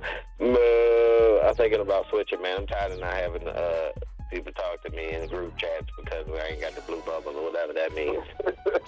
It ain't. I mean, I don't think it's nothing really fucking special about these ideas. It's just they hypnotize and they trick you. So you have to learn everything else. Like if you like a week with an iPhone, you pick up anything else, you ain't gonna know what the fuck going on.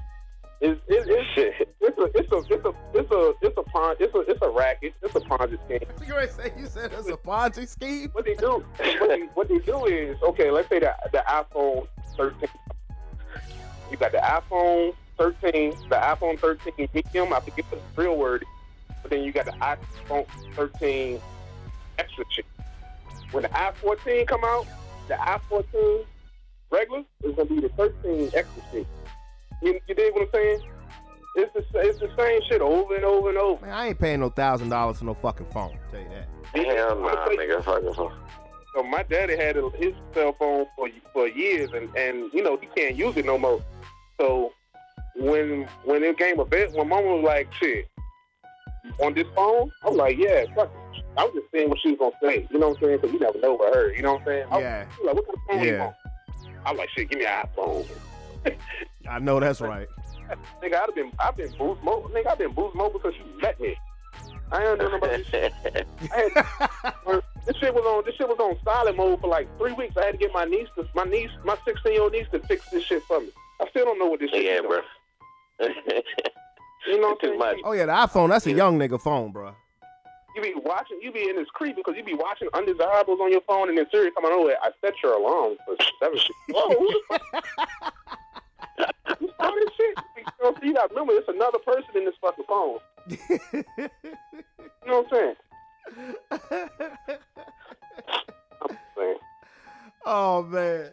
Well, yeah, I wanted to get y'all reaction about that Miami shit because if that was any of our team's football coach, nigga, we might have broke the fucking TV.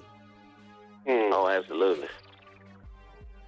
For sure. He wouldn't even made it out the tunnel. He wouldn't have gotten in the tunnel before we got his ass. We got Santa Claus. We would have got his ass. He wouldn't have made it. Hey, that's some real shit. But as far as results for last week, everybody had a rough week. Nobody made double digits. Keith won. He had 9. Me, Sean, you, and all 3 of us had 7, along with Marcus and Aaron. Lex, Shantae, and Tony had 6, and David had 5. So yeah, it was a bad week. For everybody, bro. We should have known when the Bears won that game. Uh-oh. Here we go. Yeah. Here we go. I said we was one band, one sound that time. You ain't never lied, bro. You ain't never lied about that because everybody had a fucked up week. And the reason why Keith won was because he had the Raiders beating the Packers. If the Packers had won, 6 niggas would have had 8. like for real. I saw that shit. But hey, it is what it is. It is what it is. But do you remember that time when you was helping me with my pool and it came down to the Packers and the Colts or something with Andrew Luck and shit? Yeah. We would get like 5 different sheets and figure out what we were doing no matter what. We would deal with that with 3 of them. And, yeah. You know what I'm saying? It was like one of them. Nigga, that's what I did. Look, this last week on FanDuel, bruh, every time I think I'm about to get some life-changing money, I picked something wrong. Let me give you this lineup that I picked. Okay. And let me know what you think. I don't know if y'all know their individual numbers. Okay. First of all, I started off one of my games. I had Tua. Okay. You know, Tua kind of threw me off with the 2 interceptions, but Tua still did what Tua does. Here's what's my running backs: Breece Hall and Devon Achane. Right? Sounds good, right? Here was my receivers: Tyreek Hill, AJ Brown, and DeAndre Hopkins. Now, DeAndre Hopkins played for Tennessee. He don't get the ball much. This nigga cheap, but this nigga was murdering the Colts on Sunday. He had like $161. My tight end was Laporta from the Lions.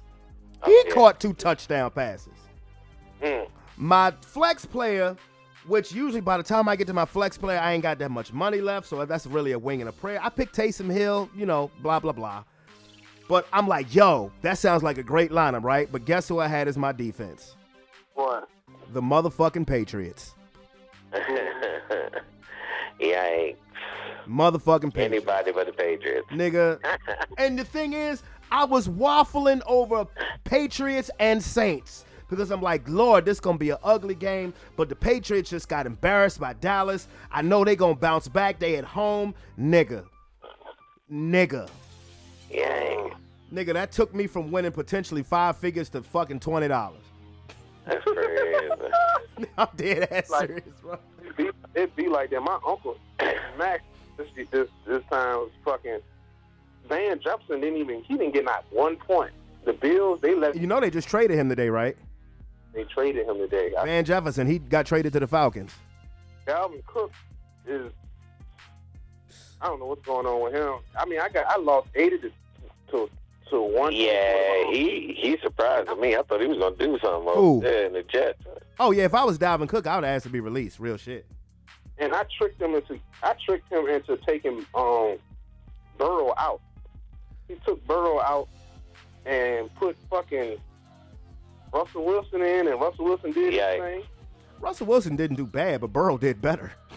Right.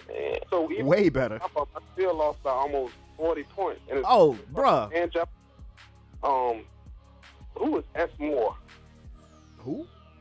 S. Moore for Kansas City. He ain't do shit.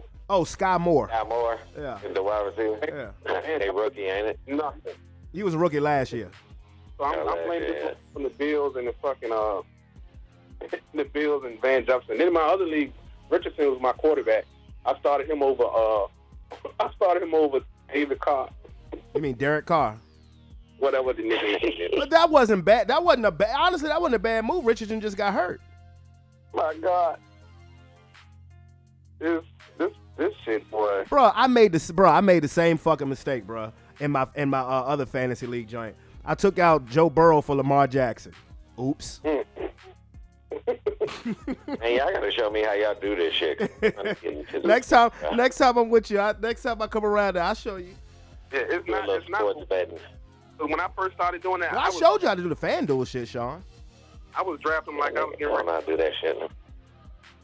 I was getting ready I to play get with back him. on. You said what, Calvin?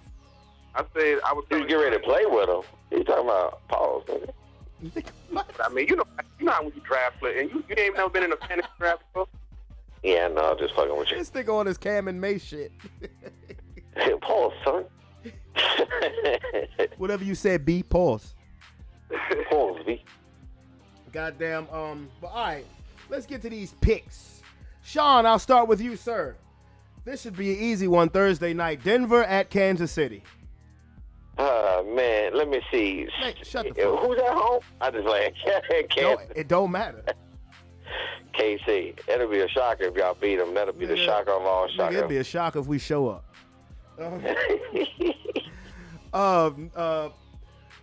Baltimore versus Tennessee. This game is in London. In London. I don't know, bro. After them niggas was dropping all these passes and shit, nigga, I can't even depend on them niggas.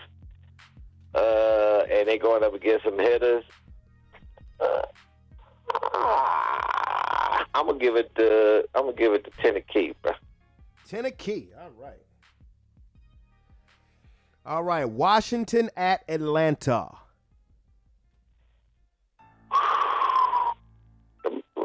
Falcons playing a little bit better than we thought. That I don't believe Bijan that. character. Bijan is a beast. Bijan is a Yeah, fucking that man. Bijan. But you see what that boy did? That little shift move with the ball behind his back. That Yes. was crazy. Yes. That looked like an and one jump. That looked like something off NFL Street, nigga. NFL Street with the Madden joystick move. Yeah, that looked like some shit I'd be doing off Madden in the yard right now. He did a yard move on them niggas. But where's the game at? The game is in Atlanta. Oh. ATL. Wouldn't nothing be more good than the Commanders losing again? Because the Falcons doing their thing. Let me give it to the Falcons. Dirty birds. Minnesota at Chicago. Minnesota at Chicago. Damn. They ain't got Justin Jefferson, but the Chicago Bears is ass. And nigga, I can go out there and play wide receiver for the Vikings and beat the Bears. But I don't know where the game at. It's in Chicago. I mean, does it matter what you saying all of that? It matters because I mean them boys lost Justin Jefferson, bro, and that's a big loss, bro. But I still think Kirk can get it done with TJ. Let me get the Vikings. All right. This is a tough game. Seattle at Cincinnati. No, let me get the Bears. God damn it. I can't trust Kirk without Justin Jefferson. Okay. Damn, man. Thought I had you. So did I. Same thing happened last week with the Patriots, and then. Well, hey, we did have him on that one because he picked the Patriots. Yeah. And they shit on me. Seattle at Cincinnati. Seattle at Cincy. Ooh, yeah. Them boys got there on their thing, didn't it? I'm gonna go with Saddle. I'm gonna go with Saddle. That nigga said, Hey, I was about to say the same. That nigga son, yo, hustle left. Yeah. San Francisco at Cleveland. Oh boy, San Fran at Cleveland. Is Deshaun playing? Yeah, they coming off a bye week. And they fresh. And that DB hitting too. And That defense is real. That defense is real. No problem. is it enough to stop them boys? And do they got enough offense for if Deshaun even? I don't trust Deshaun against their defense. So I'm gonna go 49ers. All right. Everything in me want them to smack buys out there. You heard me? Carolina at Miami. Carolina at Miami. You know they talking about benching Bryce Young, quote unquote, for his own good. They need to. They should have never started the nigga. Yeah, they weren't ready. Huh? What'd you say, Calvin? Who else they got? Andy Dalton. Anybody. They should have let Andy run that joint and let Exactly. them learn. Look, some rookies are ready to start off bat. Like Trevor Lawrence was ready to start off bat. C.J. Stroud clearly was ready to start off bat. But some people ain't. Like even Mahomes didn't start right off the bat. Man, I'm just here to tell you, bro, them niggas knew they ain't have a team that was ready to go. They should have put in, and you had somebody like Andy Dalton that could have put your team in. You put that team around Andy Dalton, you let your quarterback learn, and then you put this nigga in. Now you got to take this mototherfucker the fuck That's out. gonna fuck his confidence up. Confidence. Yep. He gonna fuck his confidence like he ain't doing what he's supposed to be doing, and he can't control the team, and there you have it. Yep. You know what? Fuck him. Let him die. Look. Indianapolis at Jacksonville. That's good. 3-2 Colts at 3-2 Jacksonville. I'm gonna give it to Jacksonville because Garner Minshew in because Anthony Richardson out with that shoulder, bro. He's out? Yeah, that boy gonna go. Oh, damn. Yeah, he gonna shoulder hurt. Okay. Oh, what do you think about Jonathan? What do y'all think about Jonathan Taylor's contract extension? Oh, they paid him? Yeah, they paid him. Oh, they don't mean shit. Another interesting game. New Orleans at Houston. New Orleans at Houston. Now, that is an interesting game because your boy Stroud and them boys been playing. He should have been the number one pick. Yeah, and you got the Saints with that defense. Where's the game? It's in Houston, but you know New Orleans is a dome team too. Yeah, I know, but I'm just saying crowd, you know. Oh, yeah.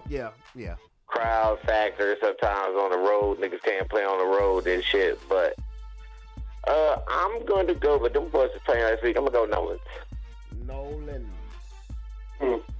New England at the Raiders. New England at the Raiders.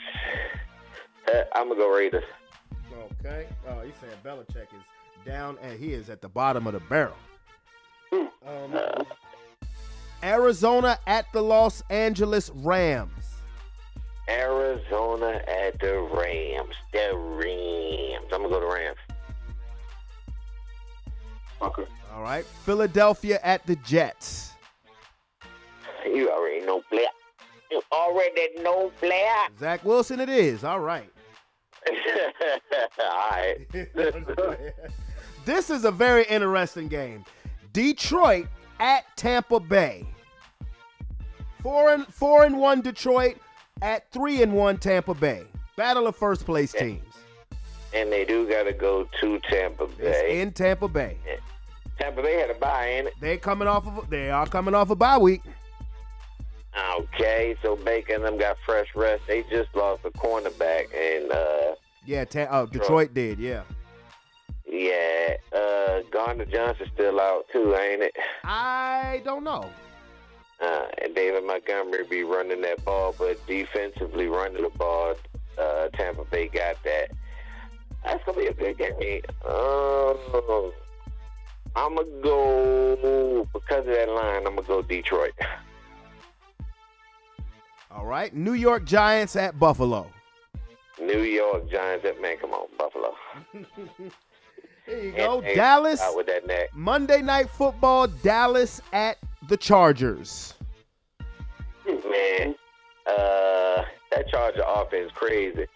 And Dak trash. Let's go Chargers. Okay, so Sean's picks are as follows: Kansas City, Tennessee, Atlanta, Chicago, Seattle, San Francisco, Miami, Jacksonville, New Orleans, Las Vegas, the Rams, the Eagles, Lions, Bills, and Chargers. Correct? That would be. You sure you don't want to change your mind none? Because you the mind changing this nigga when it comes to these picks. Hey, man, you know, sometimes I ain't, you know what I'm saying, they just hit me good. All right, Big C, you up. Denver at Kansas City. Kansas City. Okay. Baltimore versus Tennessee in London. Oh, man. It's like when I pick Tennessee, they lose. When I don't pick them, they win. Ain't that some shit? That's how it be with me. Fucking Tennessee. You sitting on the toilet or something, nigga? I gotta go with Lamar Jackson. Why? Why you gotta do that? Because it sound like you in a enclosed area. Okay, you going with Lamar Sound Jackson? like you're shitting, man. No, not this time. Get that page off the counter there. Ugh. Okay. Washington at Atlanta. Atlanta. ATL, shout it. Minnesota at Chicago. I'm sorry. Let me take the command. You son of a bitch. Okay. Okay. Minnesota at Chicago. I'm taking 8-pound, 6-ounce Baby G. Taking Chicago. Okay. Seattle at Cincinnati. I'm going with Joe Blow, baby. Going with Burrow. All right. San Francisco at Cleveland. That's right. All right. Carolina at Miami. Miami. Okay. Indianapolis at Jacksonville. I'm going Atlanta Falcons. You going with the Colts. Okay. New Orleans at Houston. I'm going with Houston. Houston, all right. New England at Las Vegas. Going with New England. Going with the Patriots, all right. So Belichick ain't dead yet, baby. All right. Arizona at the Rams. Rams. Okay. Philly at the Jets. Philly. Detroit at yo boys, Tampa Bay. Detroit. You don't never pick your team to win shit. I'm business. Okay. Yes, sir. Okay. He don't want to put that juju on. Yeah, I know he don't. The Giants at Buffalo. Buffalo. Okay. And Dallas at the Chargers. I'm going Dallas because the only reason why is because the coordinators over there, the ex-coordinators over there in LA, and they'll know what he's doing. They'll know what they doing. They won't know what they doing. Nigga, they don't even know what they doing, let alone what that nigga doing. Well, let me. Okay, no, you go ahead. Y'all respond to each other. Okay. Nah, I'm just saying, bro. Kellen Moore is the whole reason why their offense is flying. Look at their offensive rank with Kellen Moore, and then look And Kellen Moore's offense did used to practice against that defense that Dallas has. I'm just saying. Yep. But okay. The same defense, but That's all right. whatever. That's all right. Okay, so Calvin's picks are as follows: Kansas City, Baltimore, Washington, Chicago, Cincinnati, San Francisco, Miami, Indianapolis, Houston, New England, the Rams, Philadelphia, Detroit, Buffalo, and Dallas. Is that correct, sir? Mm-hmm. Okay. I am now going. I'm gonna make my picks while I'm on the phone with you guys. I had Kansas City marked on this game 2 days ago. So I mean, I figure Kansas City ain't got a 70-point offense, but our defense is so horrible they can throw about 45 on us. So yeah, I'm going with the Chiefs. Baltimore versus Tennessee. This is tough because I feel like Calvin. Every time I pick the fucking Titans to win, they lose. And Baltimore, like, I can't. It's like you can't trust them, nigga. Can't get right. Every time Baltimore loses a game, I'm like, how y'all do that? How did y'all lose that game? You know, that was a horrible interception that Lamar Jackson threw at the end. But I trust him more than Tannehill, I guess. Washington at Atlanta. I don't believe in Desmond Ridder. Bijan Robinson is a beast. I like that Commanders offense on turf. I think they're gonna be flying. I'm picking the Commanders. Minnesota at Chicago. I gotta go with Sweet Baby Jesus. Minnesota ain't got Justin Jefferson, and you know what, Sean? When you said they may trade Kurt to the Rams, the only thing I will tell you, the worst thing that could have happened for that trade is the Jets beating us on Sunday. Because now they're gonna have some stupid belief that Zach Wilson can actually do some shit. Don't even worry about it. We're gonna fix that. Oh yeah. We're gonna fix that real. Seattle is Cincinnati. This is tough, man, because Geno Smith is an inspirational story. That's all I'm gonna say. Because that motherfucker was the laughing stock of football for a while. He ain't right back. Yeah. I mean, gosh, I hate betting against Cincinnati. Fuck it. I'm gonna go with Cincinnati. They kicked me in the ass last week. They said, Brandon, what the hell's wrong with you? San Francisco at Cleveland. Beware the letdown after a huge win.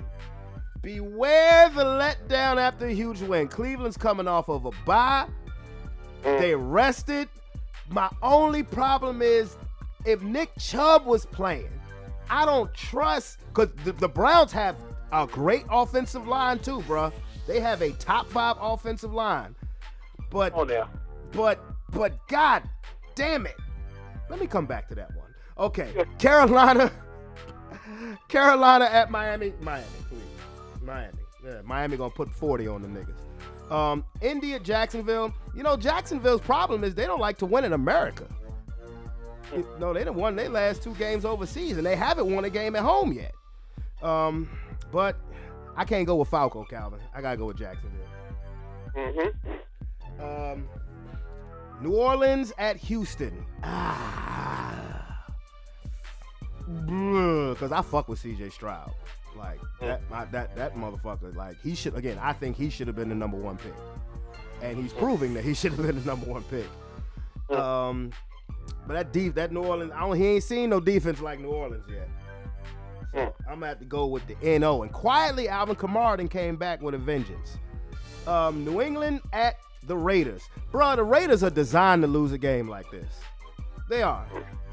They are designed to lose a game like that. But you bench with, like, when you a quarterback who's been benched the last 2 weeks, what's that doing to your confidence? Hey, yikes. You know, so You've been benched before. Yeah. Not back-to-back weeks, though. Not back-to-back weeks. So How you didn't learn how to play quarterback when I had that defensive coordinator coaching you last year? Go sit down. well, Belichick should bench himself for that shit. Hey, never To be mind. honest with you, but gosh, I don't go with the fucking Raiders. You ain't never. Arizona at the Rams. I think Stafford got 2 now legitimate wide receiver weapons. That rookie and Cooper Kupp is back, which means And that Patui. that he can throw to somebody else other than Cooper Kupp. Philadelphia at the Jets. Fuck the Jets. Go ahead, Philly, bust their ass. Detroit at Tampa. The Fighting Baker Mayfields.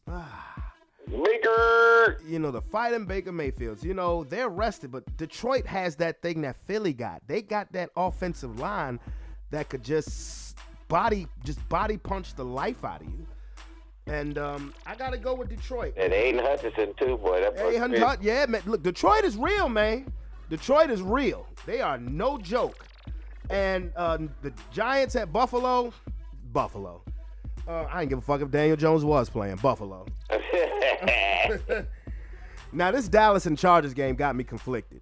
You know why? Because Kellen Moore, this is like a Kellen Moore revenge game.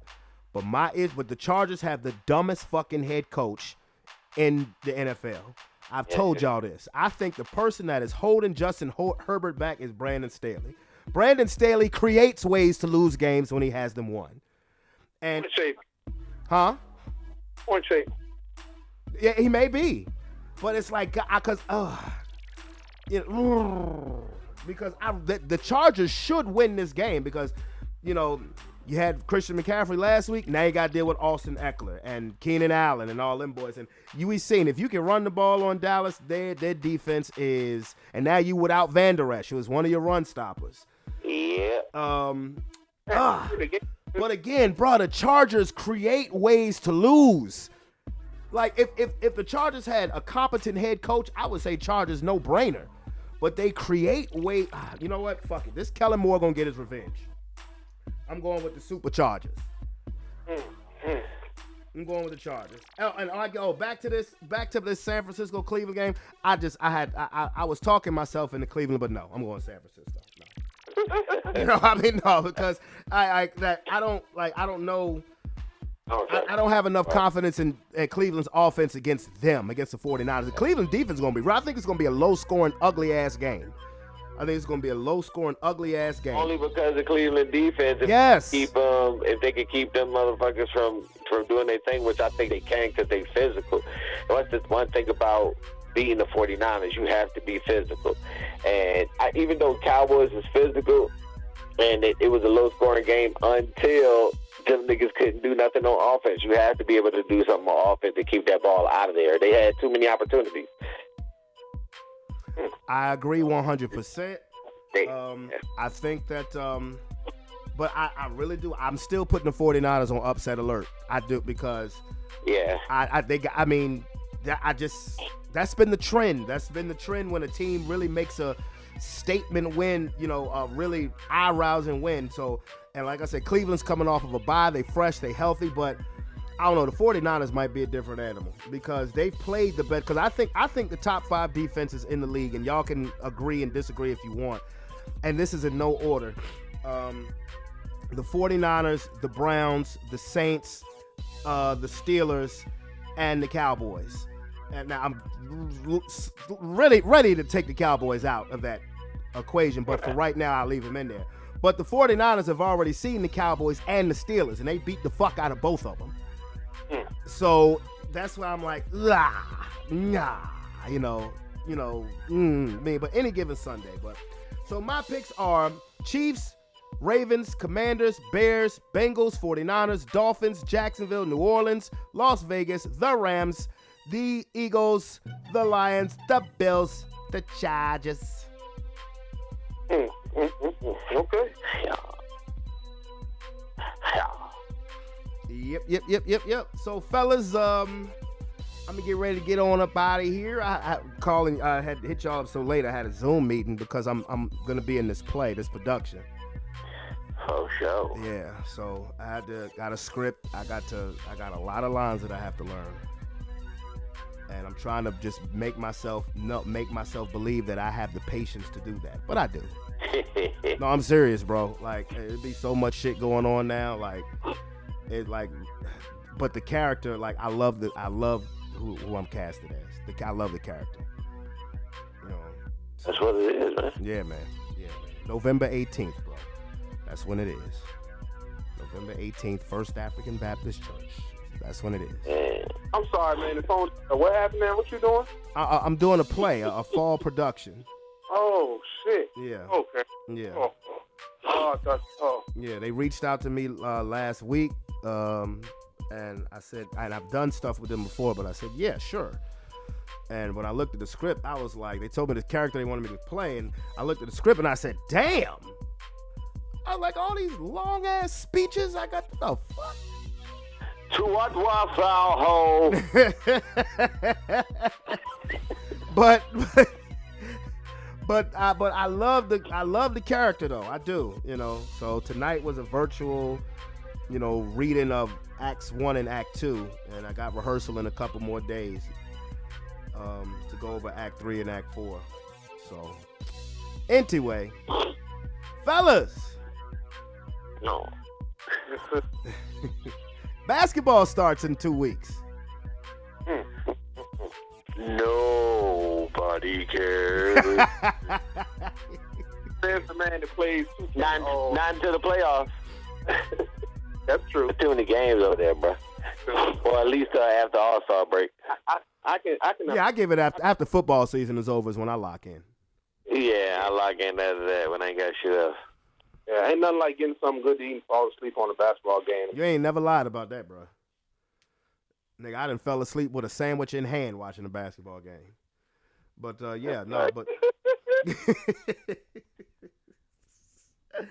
But anyway, fellas, man, I'm going to get at y'all, man. All right, my bye. All right, man. All right, man. Later. Oh, brother Sean and Calvin. Love them. But with that being said, with a buzzer.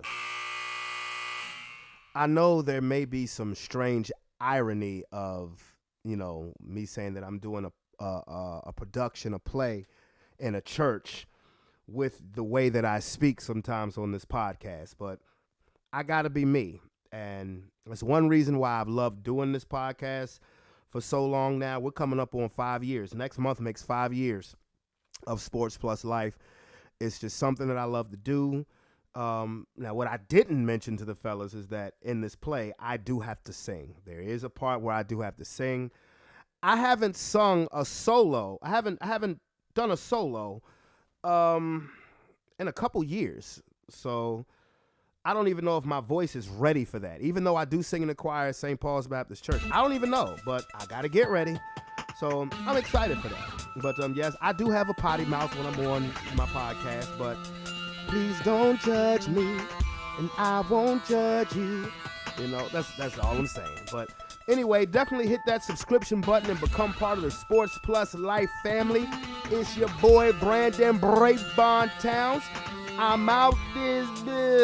Peace, and I love you.